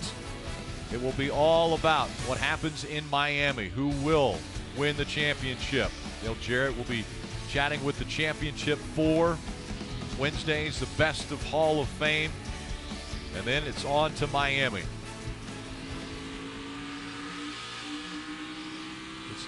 Get a few updates on some of the playoff drivers. We start off with the man who's out front, Denny Hamlin. Dave? And Rick, of course, this weekend he was asked a lot, did he think he could make up the 19-point deficit he had coming in and be one of the championship four, take that only remaining spot? And he said, yeah, I believe we can. We beat him by 15 points. That's the 2 of Keselowski last week, and he finished just 2 spots behind us. So, I mean, it's possible. It just depends on what happens in the first part of the race. Well, first and second in the stages, it's going right for Denny, Marty. Martin Truex Jr. in the 3rd position. He said, I can get to the bumper of the 20 car, but I have to be aggressive if I want to pass him, and I'm worried about that right front tire after seeing what happened to Jimmie Johnson. He doesn't want to have any issues right there. So right now, Truex happy to be in 3rd where he is, Kelly. Kevin Harvick will be racing in the championship for the 3rd time in 4 years, and that experience could help him. Crew Chief Rodney Childers said, we've learned a lot about racing in Miami, not just in 2014 and 15, but even last year when we weren't in the championship four. You get to know what to expect, the people, the pressure, the cameras. You learn to just do your thing and not worry about the rest of it. They would love to go to Miami for a win here, which would give them momentum and confidence headed in. A couple spots back, you'll see that 24 of Chase Elliott, who really needs to get to victory lane. He's pretty happy with this car. Said it's gotten better and better as they've made adjustments on pit road, but now he just needs to find a way to close the gap on the drivers ahead of him. He's been constantly asking spotter Eddie DeHaan where the fast lines are running around this track, trying to find his rhythm. A few laps ago, Eddie said, hey, those are a couple good laps. Keep that rhythm. He's got to work his way to the front, Dave. Kyle Busch may know where the fast line is, but right now his car won't take it. They got on the other side of the balance. It was a little tight earlier. Now it's really free, and Kyle's having some trouble with it. And they're not getting what they really wanted this weekend, according to crew chief Adam Stevens. They wanted some momentum going into Miami next weekend, and right now it's just kind of a meh day for the 18, Marty. Dave Ryan Blaney's crew chief Jeremy Bolins told me this morning 2 racetracks I wouldn't want to go to and need a must win: Richmond and Phoenix. Probably our 2 worst racetracks. Look like it might be a must win for Ryan Blaney if he wants to make it to that championship 4. Remember earlier they had the brake grinding issue, as Ryan described it. Now he says he has a vibration when he gets on the brakes as well. So a little bit of concern growing in the 21 camp. Brad Keselowski, his teammate, back there struggling with the race car. He said we gained center turn, but we lost it on entry. He said it's much worse on entry for the 2 cars, struggling back there. He came into this race with 7 straight top 10s here at Phoenix. He spent exactly 0 green flag laps in the top 10 today, Rick. Let's listen into the 2 radio. Let me know if you're Miller Lite or Blue Moon. I'll change my driving style based on it. I think Blue Moon's really the only play for us right now. And once again, we are hearing code there from driver to crew chief. They just don't want anybody else to know what they're thinking, so they use words and phrases that other teams can't figure it out. And guys, they use those codes to talk about 4 or 2 tires on the next stop. So obviously that's code for saying, hey, what do you want to do? You want to do 4 or 2 on the next stop, Steve? So Brad's saying, I'll change my driving style. Try to take care of maybe my left side tires if you're thinking 2 on this next stop. Well, it's just very, very hard because we're closing in on green flag pit stops, and these cars are going to take basically a full tank of fuel. So only changing right side tires would save very little fuel or very little time. Much bigger risk. Those old left sides would make the right sides work harder on the second run of this race here. Second run of this stint. Yeah, we're closing in on the pit stop. Let's take a look at the Ram Guts and Glory. Well, I think it comes down to these green flag pit stops for sure. Jeff can't have any mistakes. Denny Hamlin, he's had 4 speeding penalties already this year. Can't afford one leading. And then situational awareness as the race comes to a close. And late cautions, we've seen it over and over and over. We've seen the race change completely because of a late caution. If you do get that late caution, you got to have the right pit stop. You got to have the right strategy. You got to have the right restart. A lot happens late. Chase Elliott in the 24 running in the 8th position. Just a couple laps ago had a little bit of a moment right here. We see him underneath the 31 of Ryan Newman, who is kind of looking underneath Danica Patrick, I think that is, and he turns left. Look at tire smokes a little bit. Big slide into the corner. And remember, the spotters are directly in front of them right now, so they probably can't clear the 24 or the 31 on each other. Now just spotters coming directly, or the cars come directly at the spotters as they go down the front stretch and into turn number 1. Well, one car we've been watching is the 88 car, Dale Jr., and he's trying to pass Keselowski, and the line he is running is creative. He is completely pushed the groove out in turn 1. He's going down the back straightaway now. You see the run he gets on the back straightaway, pulls right up to the bumper of Keselowski car. Look how high he is in the middle of 3 and 4, almost against the wall. Turns down, gets a good run on the exit. But watch this entrance as we ride along. Watch how high he enters turn 1. No one on the racetrack is doing this. All the way out, right side tires in the gray. Oh, that's risky, but not a lot to lose for Dale Jr. That's like the mile-and-a-half version of Phoenix. Look at the run on the corner exit that it gets him. Question is, how does he get by him? I think the other thing about that transmission from the 2-car Keselowski is he understands the situation he's in. So under green flag, he has in his head, oh, there you go, out of the way up out of the groove and has to get on the brakes. All good, you come in here. That was the danger. That was the danger of what he was doing, but he was running. He was like the second fastest car on the racetrack. Well, he's still going very slow down the backstretch. I think he has a tire down. I think there's a right front tire down in this 88 car. As you see on the bottom right of your screen, the replay in the big part of your screen. Up the racetrack he goes. But as the 88 limps to pit road, everybody will see if there's any debris on the racetrack here. But you see the splitter dragging currently on the 88. I believe it has a flat right front tire. Definitely. And I'm guessing that once the 88 comes to pit road, yes, most definitely the right front tire is down. But that's cause for concern for everybody on the racetrack. We just talked about it. This is, we've run 70 laps. The longest today was 76. Remember, we saw Jimmie Johnson with that tire problem late at the end of that first run with a melted bead. So every team on the racetrack is looking right now at this problem with the 88 car. Second place battle continuing on the right side of your screen. Kenseth and Truex Jr. And the caution has come out. That hurt bad. Big hit for the 6 of Trevor Bayne. That hurt so bad.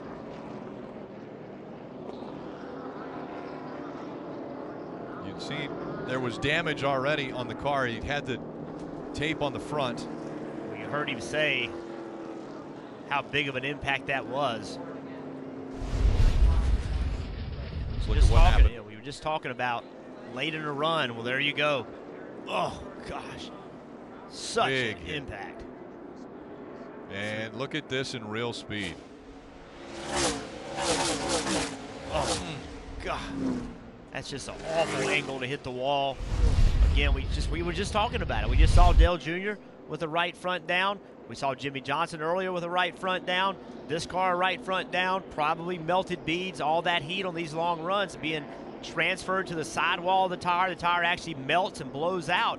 The air immediately comes out of the tire. There's nothing the driver can do. Dale Jr. did an incredible job in turn 1 not to get in the wall. Obviously, he didn't have the catastrophic failure that the 6 had, but a really good job by Dale Jr. We were showing in practice earlier and qualifying the speeds that they were able to maintain through 3 and 4. It's still over 100 miles an hour that they're going through the turn, and they're accelerating as they're getting into 4. So the speed could have been, over 100 miles an hour as he was trying to make that turn. Keep this in mind as well. We may get a rash of cautions here because that seems to be what happens.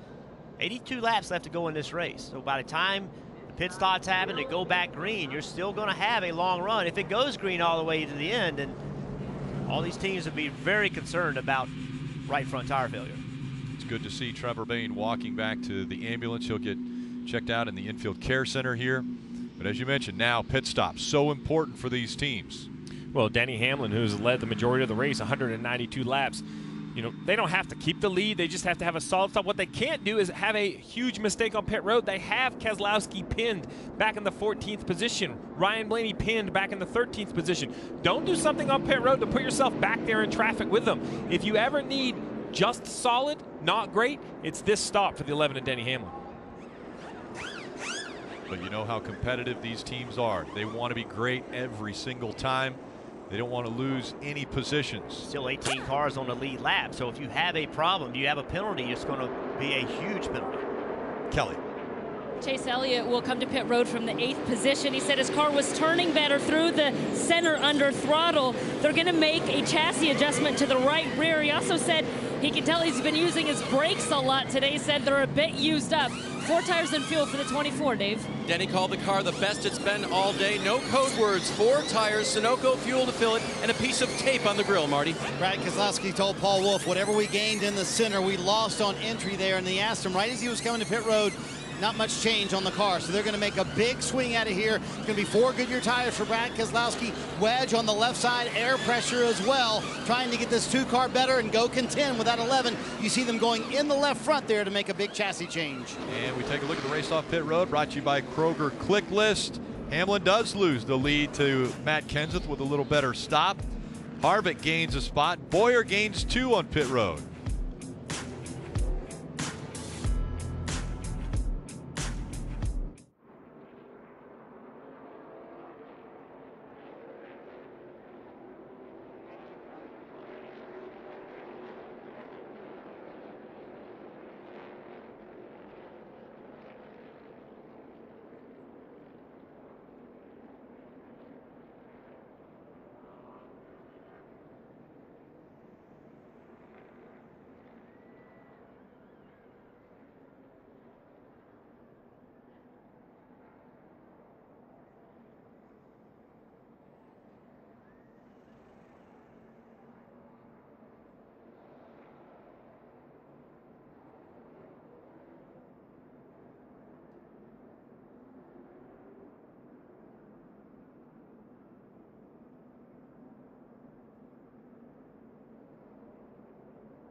Today's aerial coverage from Phoenix Raceway provided by our partners at Smithfield Foods. You're watching Monster Energy Cup Series racing from Phoenix. This telecast presented by Hooters. Dave. Rick, the crew of the 11 looked frustrated as Denny Hamlin drove away. That's because the jack dropped, he left, but the tire changers weren't finished with their work. Listen. I don't know what to do. Nate drops the jack and I still hear the gun. All right, so the follow-up to that was that the crew chief believes they got 4 lug nuts tight on the left rear. Again, the jack dropped, he left, but they weren't quite finished. And driver, your key is when the jack drops, you go. Oh yeah, that's 100% what you do. So look right here as the left rear tire gets handed in. Watch the go in. 1, 2, 3, 4, 5. He missed 5. See, you saw the angle of the gun. Still stabbing tells me that he never made contact with the 5th lug nut. Best from that vantage point. Maybe he hit it in desperation on the way out. The real hope now, Rick, is usually that first lug nut that draws the wheel up. Sometimes that's not extremely tight. So if 5 is missing and 1's not tight, only 3 lug nuts holding that left rear tire on. We'll have to see if it stays tight over this long run. Field approaching the Geico restart zone. 77 laps to go. Green flag back in the air.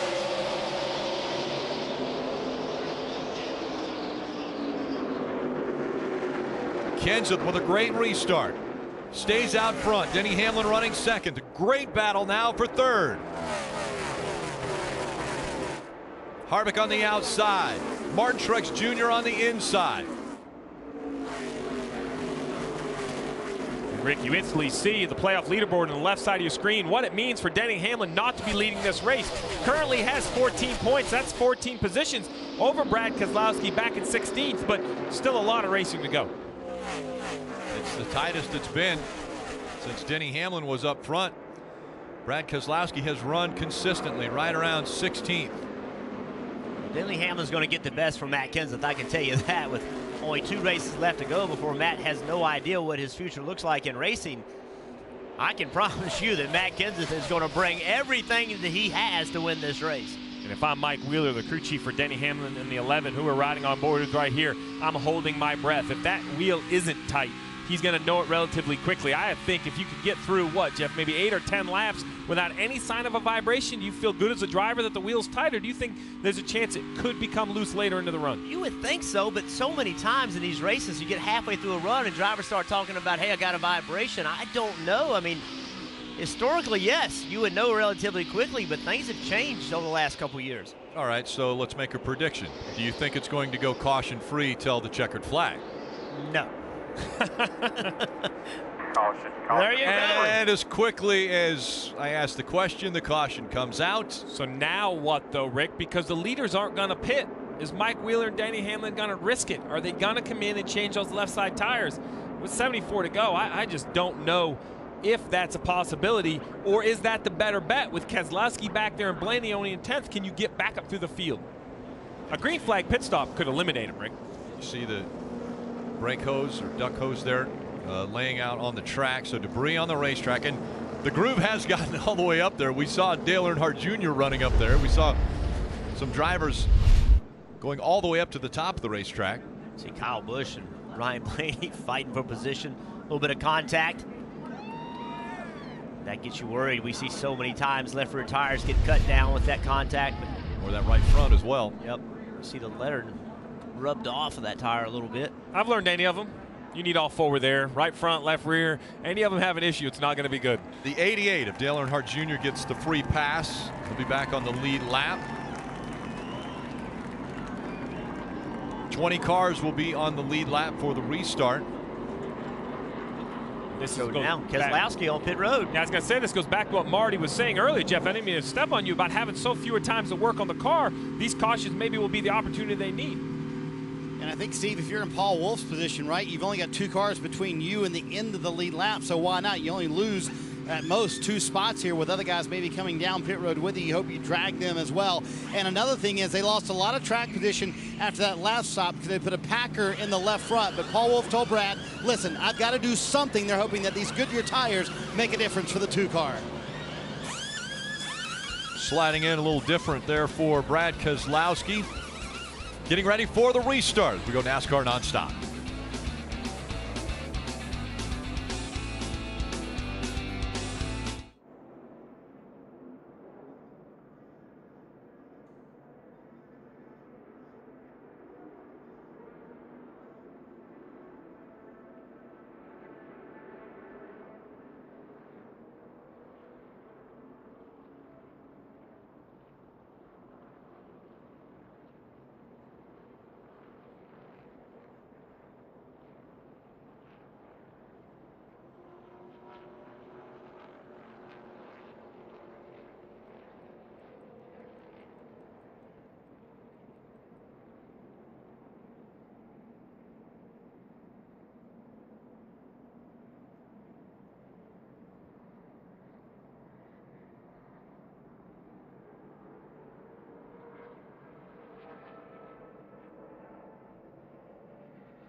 NASCAR on NBC is brought to you by Liberty Mutual Insurance, helping drivers worry less on the track and on the road.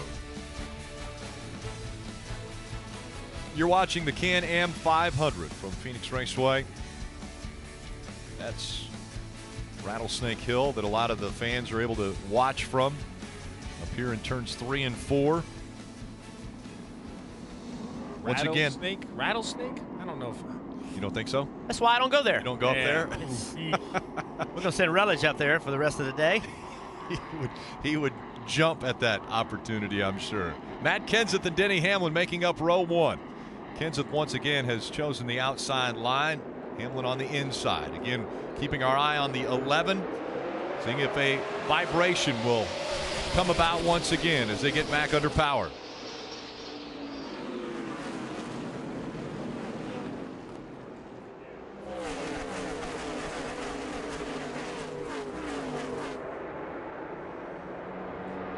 Fighting back on the inside. Hamlin trying to get that lead back away from Kenseth. The 78 has been able to get by Harvick. Martin Truex Jr. running 3rd. Harvick back in 4th.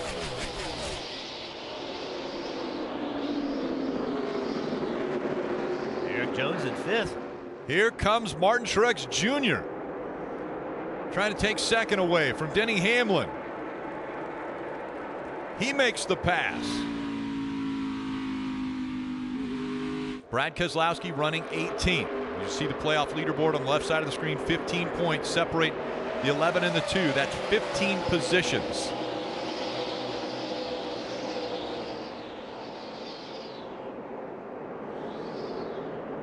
Truex Jr. What a run the 78 is making as he goes for the lead as they go into turn 3.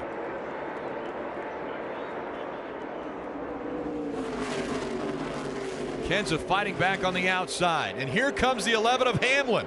Hamlin fights back and gets 2nd.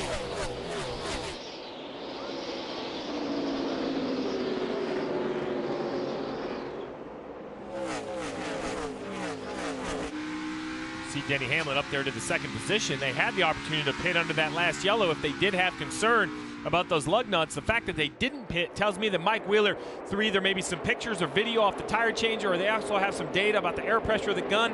He must feel a little bit better about that left rear tire than we know. How about this outside lane? Kevin Harvick on the bottom, you know, just pushing and digging and just couldn't make the pass on Truex. And when he did, two other cars got by him on the outside groove. So it's hard to protect when you have to protect the bottom and the top. Is it a new Phoenix? I mean, the old Phoenix, Kevin Harvick dominated, 8 wins. But now is it a new Phoenix where we're seeing this outside line work? Well, I think that started really last year. This team didn't come here with the speed that they have been accustomed to. You see, Chase Elliott, remember, he win this race, it completely turns everything upside down. We've been talking about points. Well, Chase Elliott winning the race throws all the points out. He goes to Miami with a chance to win the championship. And now Chase Elliott up into the 4th spot. He will try to track down the 78 of Martin Truex Jr. Kenseth, Hamlin, Truex Jr., Elliott, Jones, the top 5.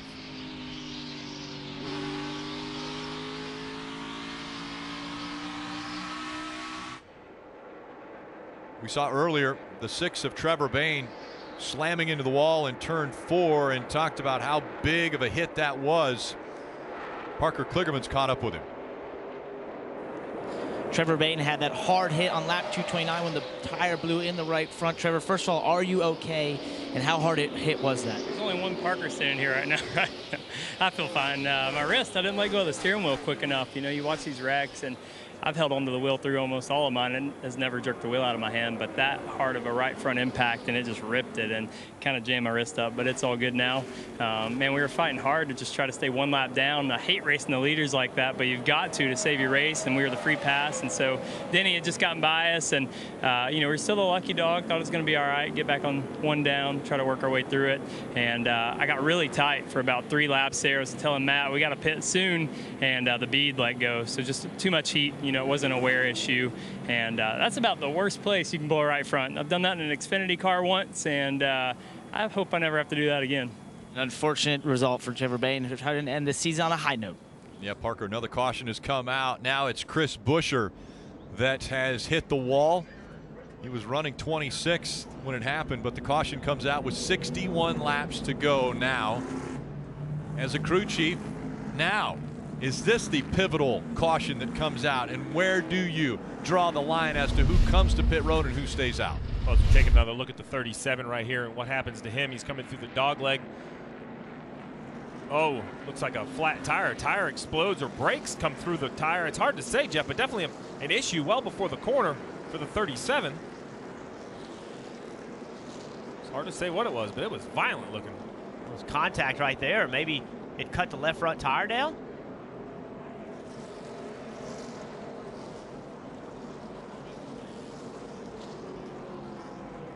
That front shot looks the best. If we take another look as he comes straight on down the backstretch, you see some sort of mechanical issue, and it goes down into the corner. Man, it's a heavy impact with the back of the race car. You see.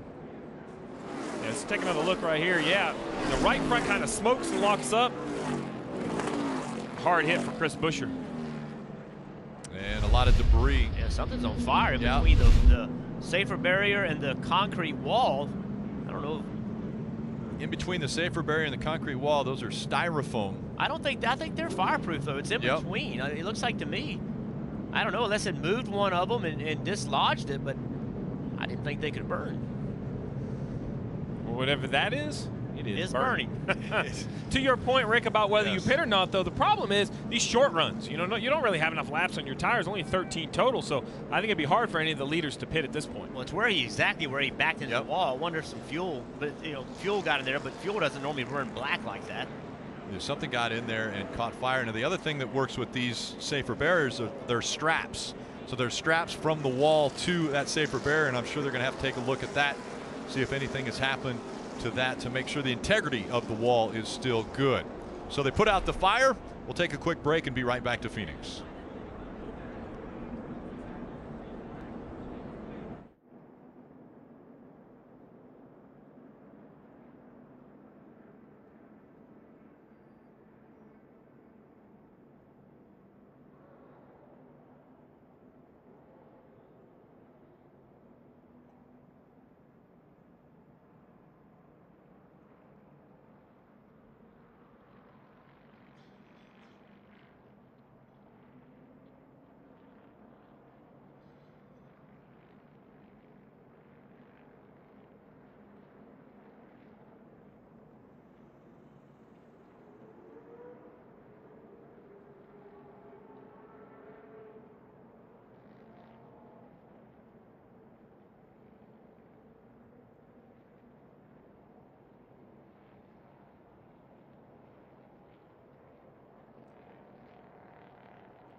Matt Kenseth leads the Monster Energy Cup Series race from Phoenix. This telecast presented by Hooters under a red flag condition. And take a look at the playoff leaderboard. Again, the 48 of Jimmie Johnson out. The top three all advancing. Guaranteed spots. Kyle Busch, Kevin Harvick, Martin Truex Jr. 13 points separate Denny Hamlin and Brad Keselowski now with only 58 laps to go.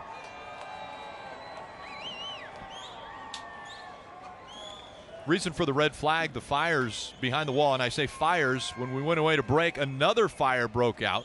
And when we went into slow motion and watched the 37 coming down that backstretch, you could see the brake rotors exploding. We'll take another look.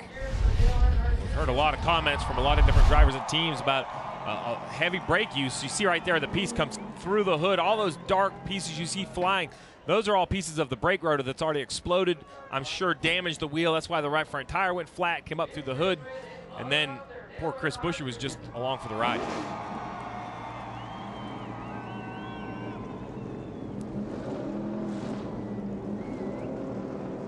Car's fired back up as the fires are out from within the wall.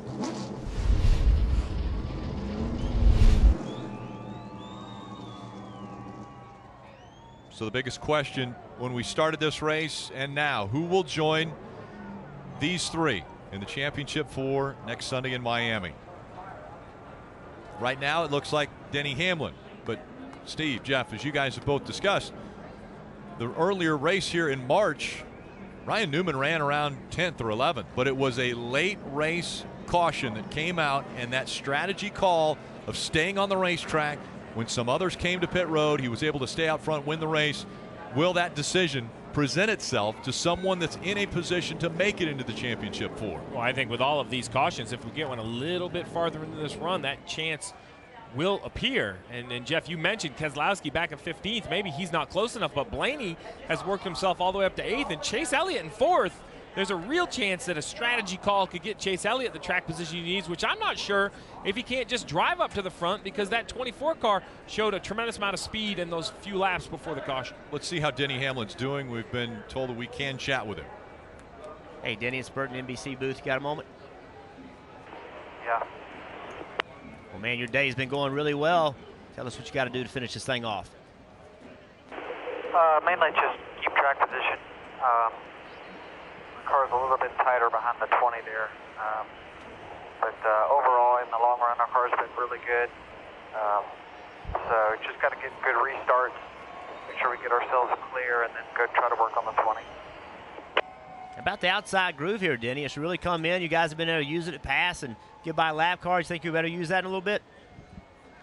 Yeah, if we need to, it's definitely there. It was definitely better at the beginning of the race when no rubber was laid down. The tacky rubber seemed to be a little bit better as we moved up, but it seems like it's kind of leveled out a little bit, and the bottom's been preferred here lately. Hey, Denny, thank you for taking time, bud. A huge thank you from all the fans. Really appreciate it. Thank you. I listen, I've said this before. You know, what other sport? Yes. Think about that. This Yeah. guy is battling to get himself to Miami with a chance to win a championship, sitting there under red flag, and he takes time to talk to us. I mean, that doesn't happen in other sports, and it should. I hope people appreciate the fact that these drivers do that. It takes away. It takes a little bit of concentration away, but it's just normal to these guys. It's just what they do.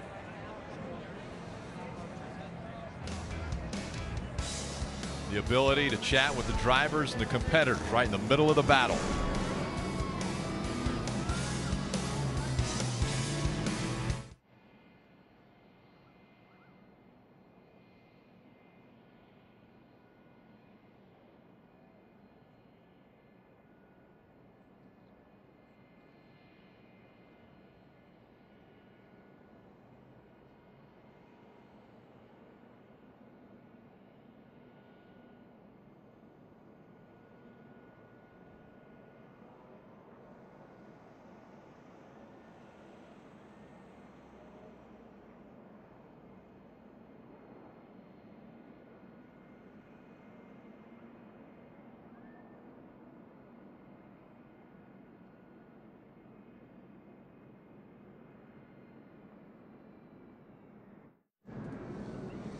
Cars are rolling once again as the yellow flag has been displayed.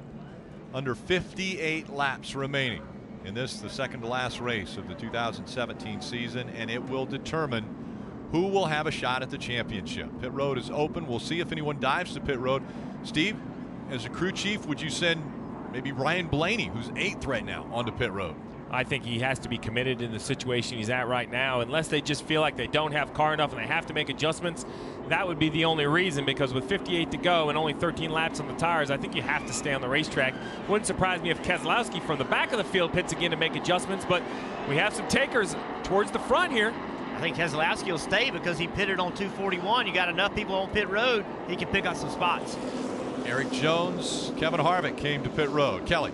Yeah, crew chief Rodney Childers on this 4-car said, look, if we're going to win the race, we're going to have to do the opposite of the leaders. So they came to pit road. He said his car took off well last time, just trying to hang on. He lost a little momentum that last run. 4 tires, Dave. Kelly, Kyle Busch was 10th. He comes to pit road for 4 tires and fuel. Still just trying to tweak this 18 car so Kyle can manage it and race it hard.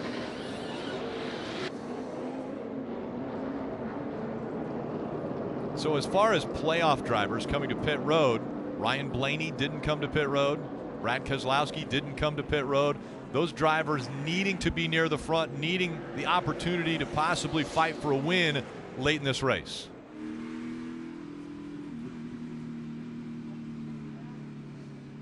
And it all comes down to this race to determine who will be fighting for that championship. Next Sunday, the Monster Energy Cup Series Championship, that's on NBC. Who's going to capture the 2017 title? That race coverage begins at 3 p.m. Eastern. So who does join Martin Truex Jr. and Kyle Busch and Kevin Harvick?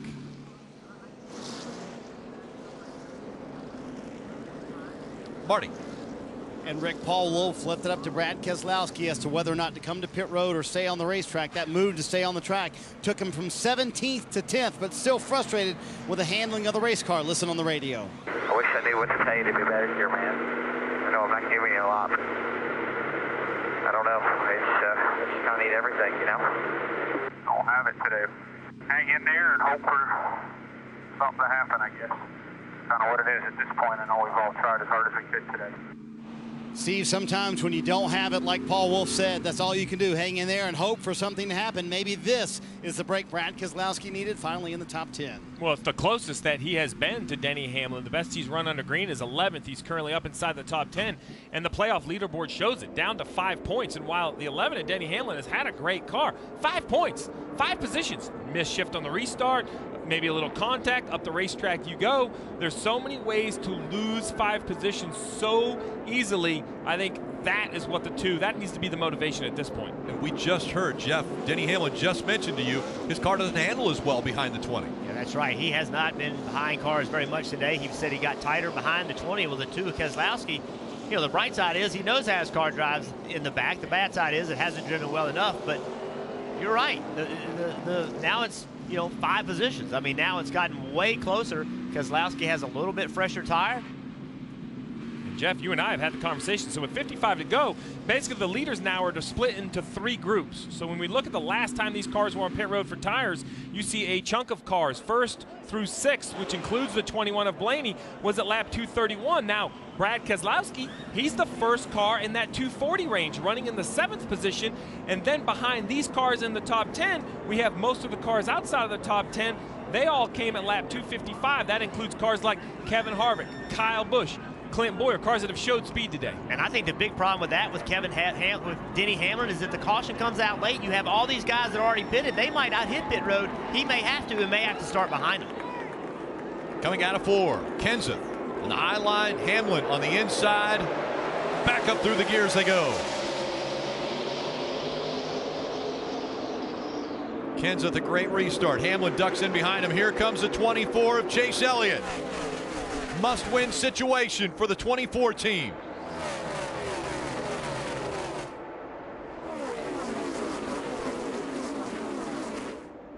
Keeping that momentum and trying to pin the 11 down on the racetrack. Remember, the 24 and 11, they've had a little bad blood the last couple races. Now, if you're Chase Elliott, that 24 car, a chance to win the championship is in your front windshield. It's right there, and Matt Kenseth try to find a way to get by him. And the pressure is on Denny Hamlin. His car is not as good as it was earlier in the race.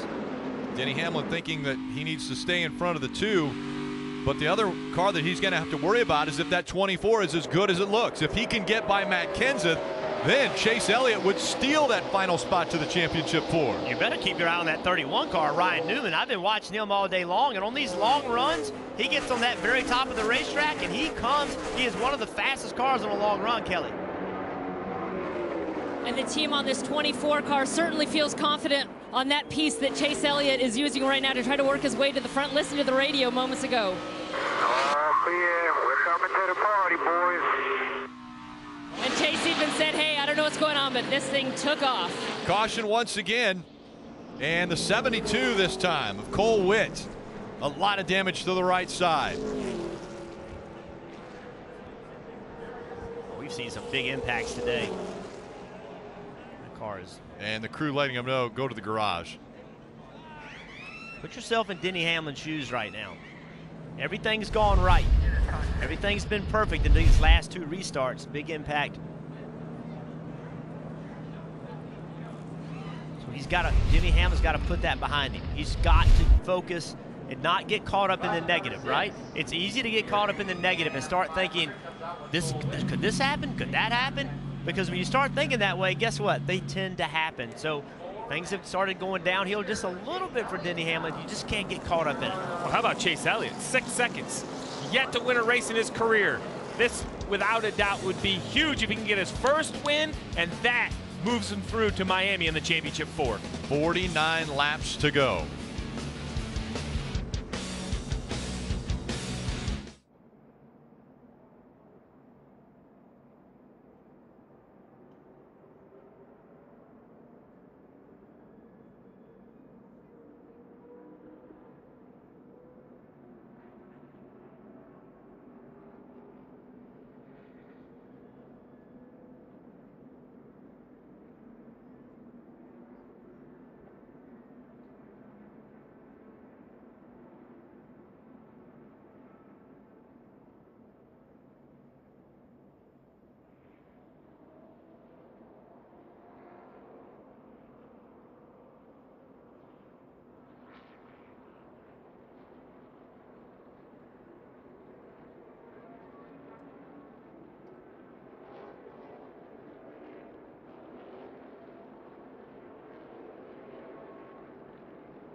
Now it's Kenseth and Elliott making up the front row, and the caution lights come on the pace car. So that means they'll go one more time around.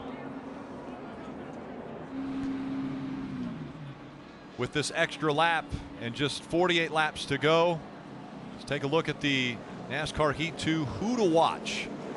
Well, I think Chase Elliott, obviously, we need to watch him. He's come so close to winning these races, has not figured out how to do it, but if he did it today, it would be for an opportunity to win a championship. Well, how about Denny Hamlin? He's led 193 laps, currently back on the second row. He hasn't been back off that front row often. Can he get his car to handle in dirty air? But don't sleep on Brad Keselowski there, Jeff. In the 7th position, you heard Paul Wolfe. Listen, buddy, I know it's not good, but just you got to grind it out. Maybe things will fall our way. Take a look at the playoff leaderboard. Because the 11 and the 2 are separated by just 3 positions, it's 3 points difference. Look how aggressive Chase Elliott is at getting his tires warmed up. I mean, he is stabbing the throttle, jerking the wheel. I mean, that's crazy aggressive getting those tires ready. And Chase Elliott hasn't in the past been that good at restarts, but he's gotten better. Restart after restart after restart. Now up on the front row. Last time we saw this 24 win was when Jeff Gordon won in Martinsville, sent him with a chance to win a championship to Miami. And we'll see if it can happen for Chase Elliott. Green flag's back in the air. Big run on the outside by the 78 of Martin Truex Jr. Trying to take second away from Chase Elliott. Out front, Matt Kenseth. Elliott fights back. A little contact maybe even between he and Truex Jr. If Elliott can get this spot back, I'm going to tell you he's got a fast enough car to win this race. That top has been the best all day long on the outside. On restarts, he couldn't do it, but the fight's not over. Only 2 cars separating the 11 and the 2 now, and those 2 cars in between very valuable if it comes down to points between the 11 and the 2. Denny Hamlin all the way down, cutting the corner, trying to get by the 2. He does. He clears the 24, of Chase Elliott. Now Chase Elliott puts the bumper to the back of the 11.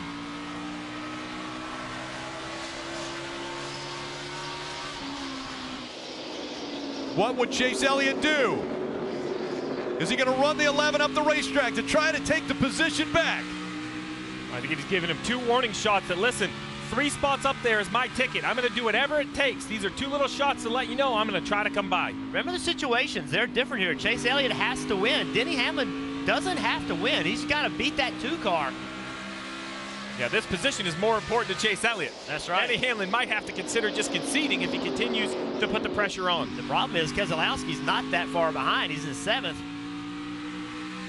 Denny Hamlin has told through his driving actions what he's willing to do to get by a car, and Chase Elliott knows exactly what that is. Chase Elliott could return the favor.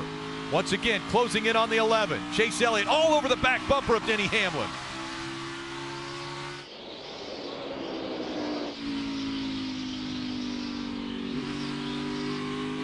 Both getting in the gas about the same time.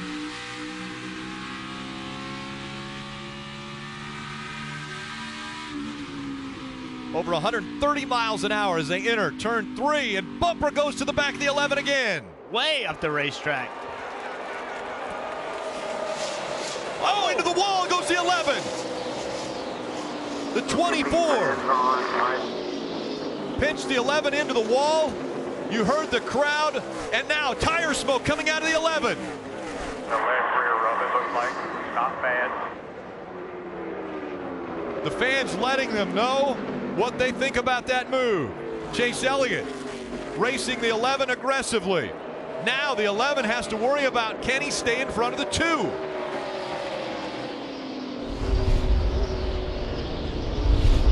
It was a couple races back at Martinsville. Denny Hamlin got into the back of the 24, spun him around, and took his chances of a win right away from him. Now Chase Elliott has put the 11 up into the wall. Here at Phoenix, Elliott trying to get up front. This was coming off a 4. Just a kiss, but it was enough to give the 11 a little to worry about, as we saw some tire smoke just after, but now it seems to have dissipated. You just have to wonder how much damage was done to that left rear tire, and sometimes you can have that little bit of a rub and it not smoke a lot. I don't see a lot of smoke. Bigger concern for Denny Hamlin might be that he's unable to hold these cars off. We see Erik Jones get by. Now under attack from Ryan Newman. The next car back is Brad Keselowski. Well, the 11 car got in the wall also. Yes. The 24 car was in the left rear quarter panel, but the right rear of the car of Denny Hamlin's was in the wall. So some damage could have been happened here, more than just that left rear. And obviously the car is nowhere near as good right now as it's been all day. Now, Jeff, if you're Brad Keselowski, this is the first time all day under green flag that you can even see the 11. He's been up there leading. Now it becomes real. Now you think this may be possible. 38 laps to go. A long way until the checkered flag. Chase Elliott currently running 3rd. Kenseth has a 2.5 second lead over Chase Elliott. A 7/10 of a second lead over Martin Truex Jr. And there went the tire. The 11 goes into the wall. Some guys, you're okay, Denny? Keep it up there. Keep it up there.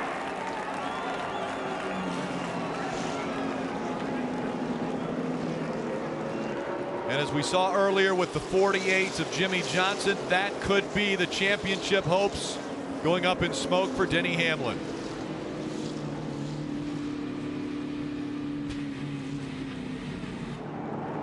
The right side of that car crushed.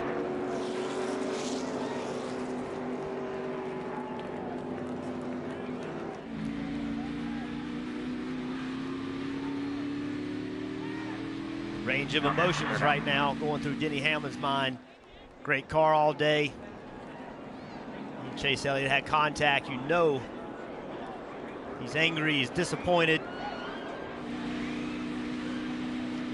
There will be frustrations. And coming to pit road, Brad Keselowski, Kevin Harvick, Kelly. Yeah, and once again, Rodney Childers opting to do the opposite of what the leaders did on track. So they came to pit road, and it looks like, once again, they're going to make a 4-tire change, Dave. More tires and fuel for the 18 of Kyle Busch. He'll come to pit road with this opportunity. And Denny Hamlin is going to come to pit road as well, Marty. 4 tires for Brad Keselowski. Paul Wolfe made that call to bring him here to pit road. The car much better after they made that Packer change in that left front. Going to see if these tires help out the 2s. Now the window is open for him to make it to Miami with a shot to win the title, Rick. As long as the 24 doesn't get up there and win the race, you see Denny Hamlin has climbed out of his car.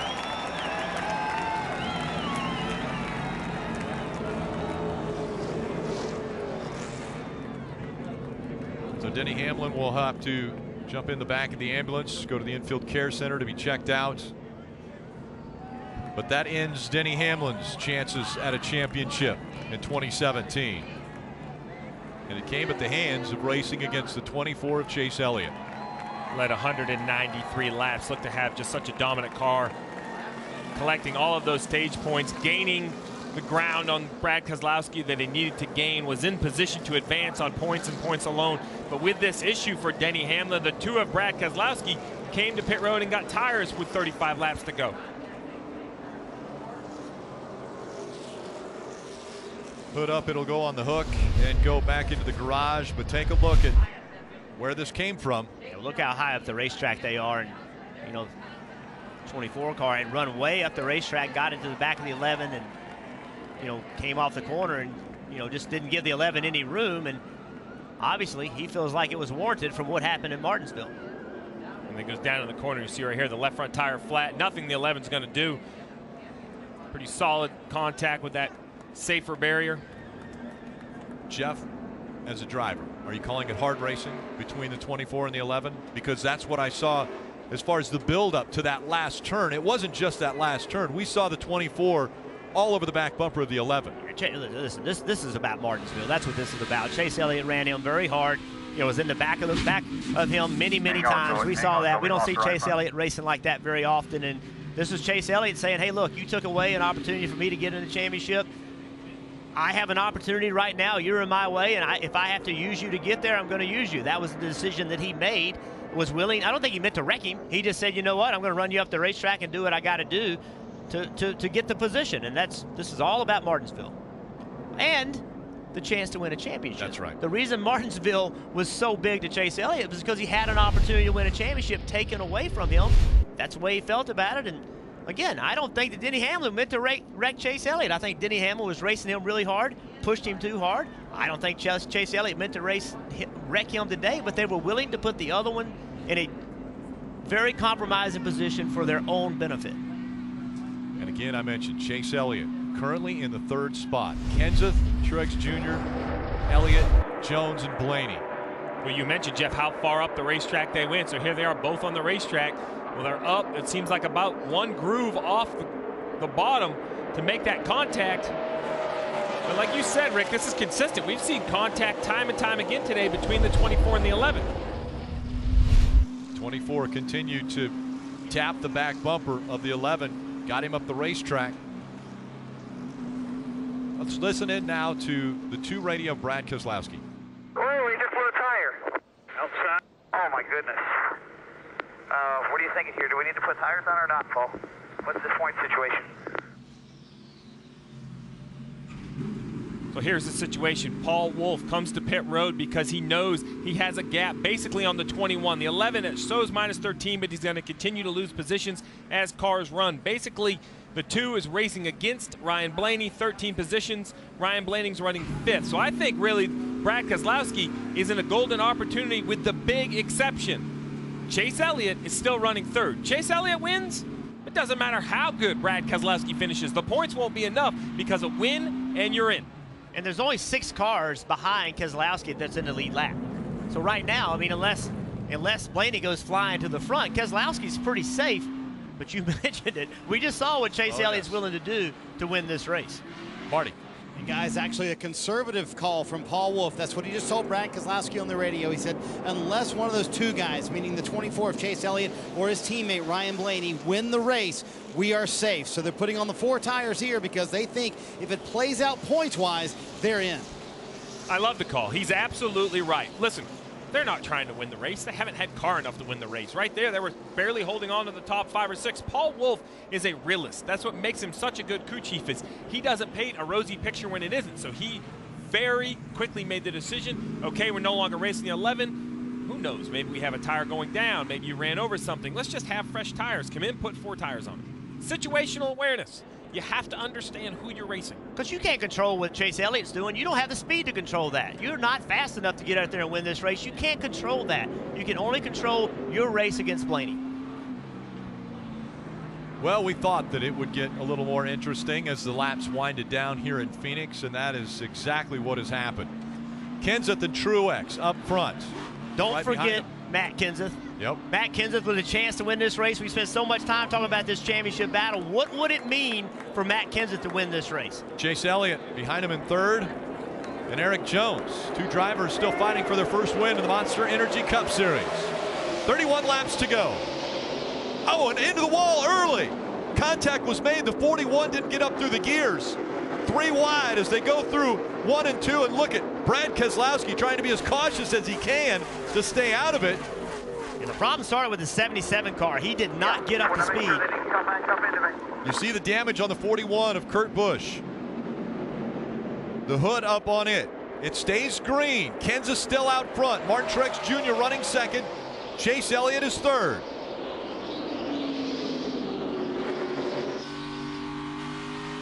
And Chase Elliott now being aggressive against the 78. Well, I think these drivers all have to realize, Jeff, what the 24 is willing to do. You say it all the time. How you race other drivers is observed by everyone, and they now realize what you're willing to do. Now it's Chase Elliott closing in on the back bumper of the 20 of Matt Kenseth.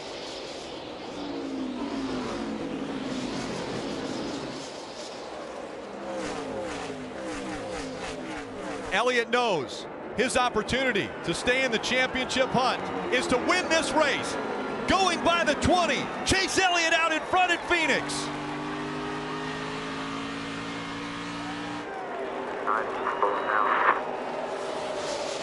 Chase Elliott as the leader of the race, now inside the championship 4. 28 laps to go. He's been close so many times this year. 6 second-place finishes. Has been in position to win races. Can he finish it today? Remember the report we got from Kelly a little while ago when they put this set of tires on? Chase Elliott said, I don't know what you did, but this thing has taken off, and you're seeing that right now, driving away from Kenseth.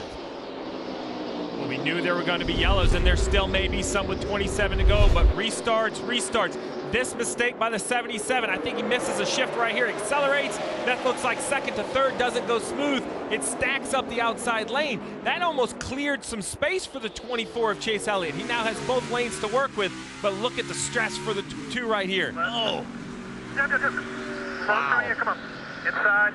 Way out of the groove. Listen to that noise. That's all that debris getting picked up on your tires. You're terrified you're going to cut a tire, run over something when you get up there. And now Keselowski running 18th. 2nd to last car on the lead lap. Chase Elliott out in front. With the lead, he's able to continue on and win the race. He makes the championship 4. Chase Elliott now with a 7/10 of a second lead over Kenseth on his way to a win as we go NASCAR nonstop.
You're watching the Can-Am 500 from Phoenix Raceway as Chase Elliott is now 19 laps away from his first win in the Monster Energy Cup Series.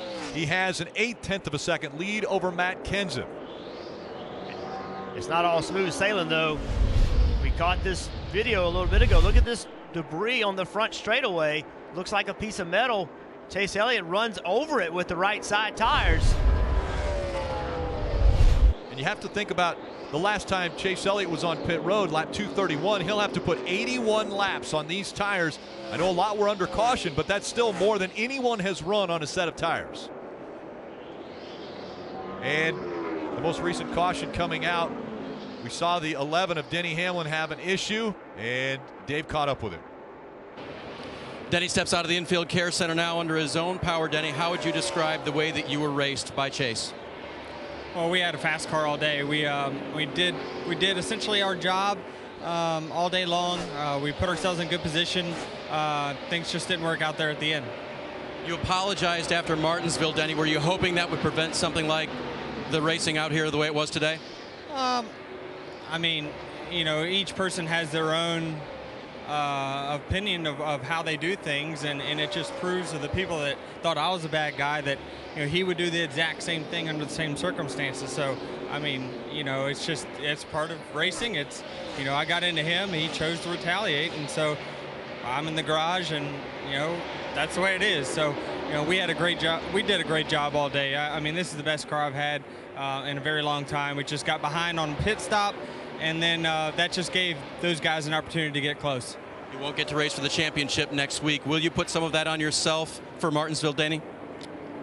Not really. You know, no, I won't. But, you know, we'll do the best we can to go out there and win Homestead and make sure our competition doesn't.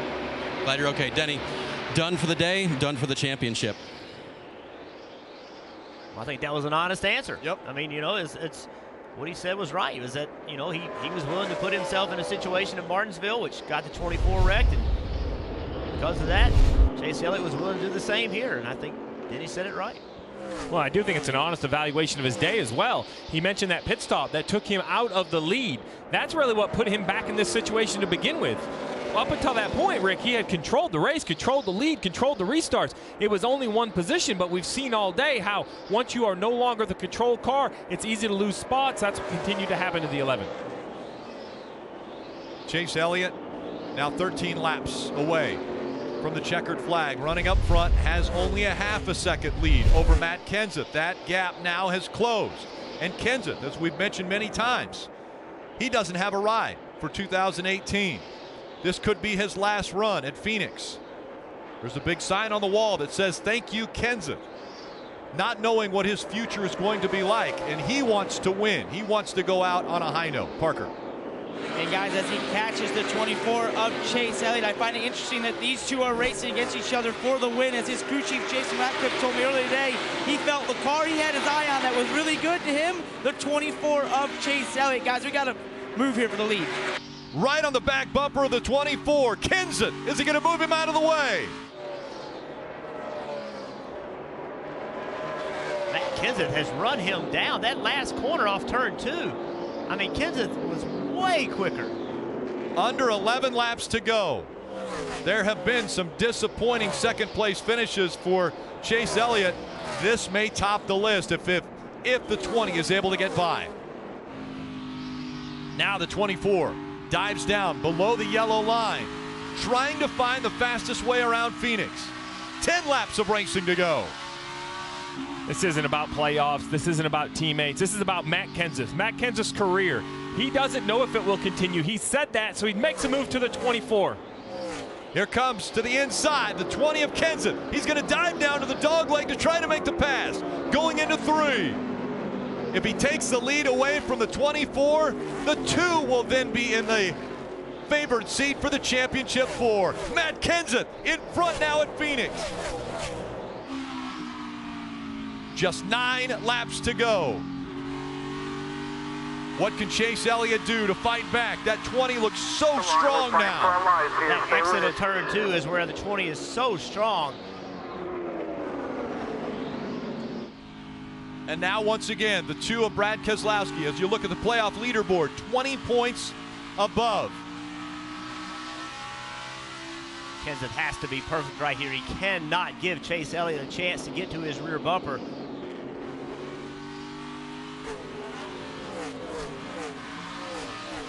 See Chase Elliott having to work. Can't get full onto the throttle. Matt Kenseth. What a disappointing season it has been up to this point. But can he turn it around?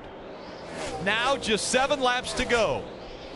Steve, do you think there was an opportunity for this 24 car to put a little bit of air pressure on those tires to try to get a launch, to get a good restart and hope for a lot of cautions, and now he's paying the price for that on a long run? Well, there absolutely is. I mean, think about it. The 24 wasn't in the conversation until this set of tires. So whatever adjustments they made were spectacular because it gave him the shot, but they're just not holding on like apparently they had hoped. Marty. And some concern now in the 2 camp. 7 laps to go. He just came on the radio, said his temps are way over, asking Joey Meyer to give him some help with these lap cars. Paul Wolfe told him, listen, back way off, slow it down if you have to, do whatever you can, take care of it, get it to the end of the race. 6 laps to go. He has to do whatever he can. Right now, there are 3 cars below him that are on the lead lap. Needs to stay on the lead lap if Brad Keselowski wants to have a shot at the championship in 1 week. The 24 of Chase Elliott, now 0.8 of a second behind Matt Kenseth. Kenseth fighting for a win. He's been fighting all season. The announcement was made that he would not be back with Joe Gibbs Racing in 2018. He started searching, looking for another opportunity, another ride. None materialized. And now all of a sudden, Matt Kenseth in a position to win at Phoenix. You said it, Jeff. You said that Matt Kenseth could still get it done in the right opportunity with the right car. And with 3 laps to go, that's what he's trying to do here at Phoenix.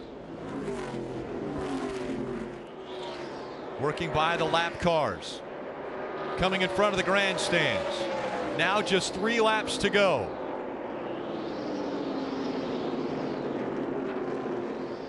Matt Kenseth stretching his lead out 0.8 of a second, 0.9 of a second between himself and Chase Elliott.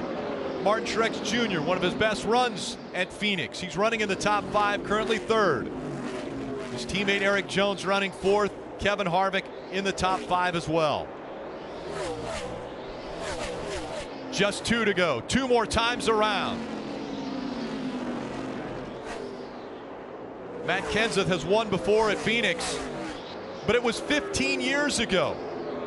2002, the last time that Kenseth has won at Phoenix. He's been winless in 2017. And now, with a lap to go at Phoenix, the white flag goes in the air. One more time around.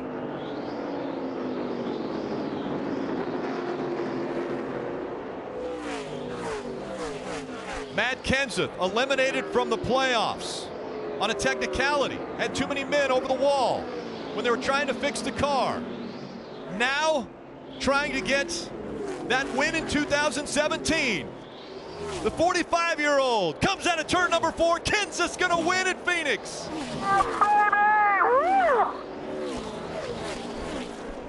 Brad Keselowski trying to hold on to his position. Breathing room behind you. Okay, not one to be good of, but here's what your season is. Good job. Great job, buddy. Great job hanging in, Paul. And you just heard Roger Penske. Great job. Classic, baby. Classic. Chase Elliott came up, bumped the back of the 20, letting him know congratulations. And once again, Chase Elliott, a 2nd place finish. Look at the number of drivers showing Matt Kenseth the respect. The appreciation for what Matt Kenseth has done in this sport, the appreciation for how good he still is. You're telling me this guy doesn't have a ride next year? It's ridiculous. But you look at that, Jeff, and you know him better than anyone. You don't normally see a lot of emotion out of Matt Kenseth. And we saw the fist pumps, the hand going in the air. This moment presented by Sunoco, fueling victories all season long.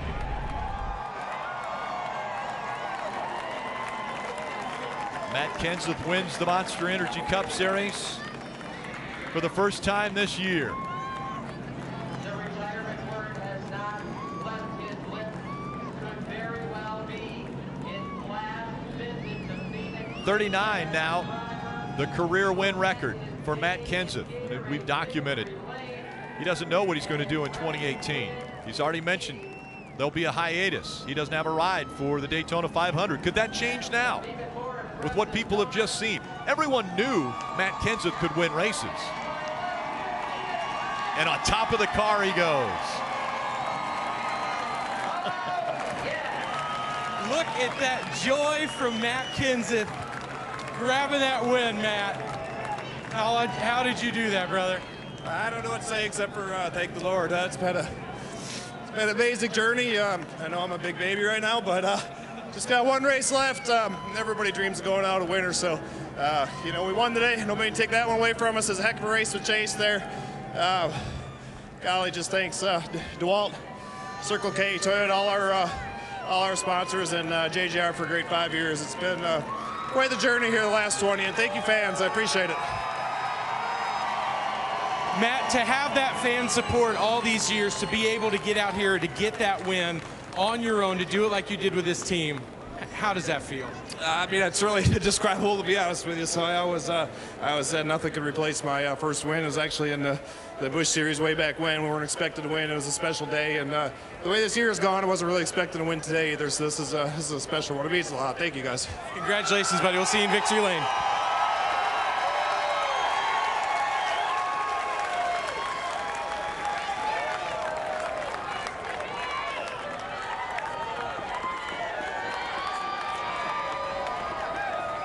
Jeff, you mentioned it, the respect that the other drivers have for Matt Kenseth, and we saw just how big this win was for Matt Kenseth. You don't see that much emotion. You said it, Steve. You just don't see that much emotion from Matt Kenseth, but that's clearly how much it meant to him. He just, you know, the sport doesn't give you anything. You have to get everything that you earn. I mean, you have to just take it. Matt Kenseth took this win today. Good for him. From the incredible emotions for winning the race, so I'm sure very disappointing for finishing second, Kelly. Yeah, for Chase Elliott, who comes up just short once again. And Chase, you've had some gut-wrenching losses in the past. I imagine this one's got to hurt a little bit more. Yeah, for sure. That's such a bummer. We were so close to having another shot next week, but man, I can't say enough for my team and our Hooters Chevrolet this weekend. We fought really, really hard today and gave ourselves a chance. Our car was really fast on those short runs after a caution and after guys had put cycles on tires, and it fired off really good. And we've been pretty good on the short run all day and got really tight as the run went along. And once the rubber laid back down, I was just hanging on and hoping I could get to traffic before I started going away. But man, that is such a bummer. I was telling my guys we'll get it right someday, or I'll get it right someday. We've had so many good opportunities, and at some point we just got to close. Chase, we saw a lot of hard racing between you and Denny Hamlin there for that position. Were you thinking of Martinsville in that moment? Oh, well, I mean, I'm going to race guys how they race me and keep a smile on my face regardless. So happy to race guys how they choose to race me, and it's the way I see it. All right, Chase Elliott finished this one second, one spot short of the championship 4. I think that's it, right? That's the rule. Like, don't go looking for a fight, but if the fight comes to me, I'm going to fight back, and I'm going to race each individual driver as they race me. That's an old school rule, and that's what you just heard. Yeah, and I agree with you. He didn't go in there and try to hit him, but he didn't give him an inch. Took every inch from the 11, ended up flattening his tire, and look at this right here, though. I've known Matt Kenseth for a long time, and rarely do you see emotions. That was a wonderful interview and wonderful drive by just a remarkable race car driver. Championship 4 now is determined. We knew 3 coming in. We just didn't know the 4th. And it ends up that Brad Keselowski. It wasn't an easy road for him. It was difficult, and a lot of things happened along the way, but it will be Brad Keselowski fighting against Kevin Harvick, Kyle Busch, and Martin Truex Jr. for the championship next Sunday in Miami. Martin Truex Jr. has never won a championship before. The other three have. And here's a champion move right here. As Matt Kenseth, after winning the race, Alan Kulwicki did it when he won here in Phoenix. And Matt Kenseth's going to do it now as he went by the grandstands and able to wave to all the fans, say thank you for their support throughout the years. And we saw how emotional it was. Matt Kenseth getting a win, the second to last race of his career.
There will be continued post-race coverage live from here in Phoenix.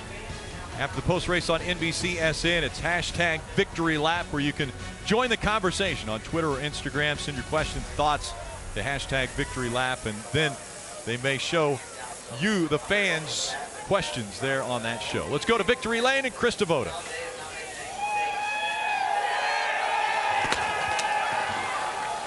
Rick, this one is special indeed. Every driver will tell you.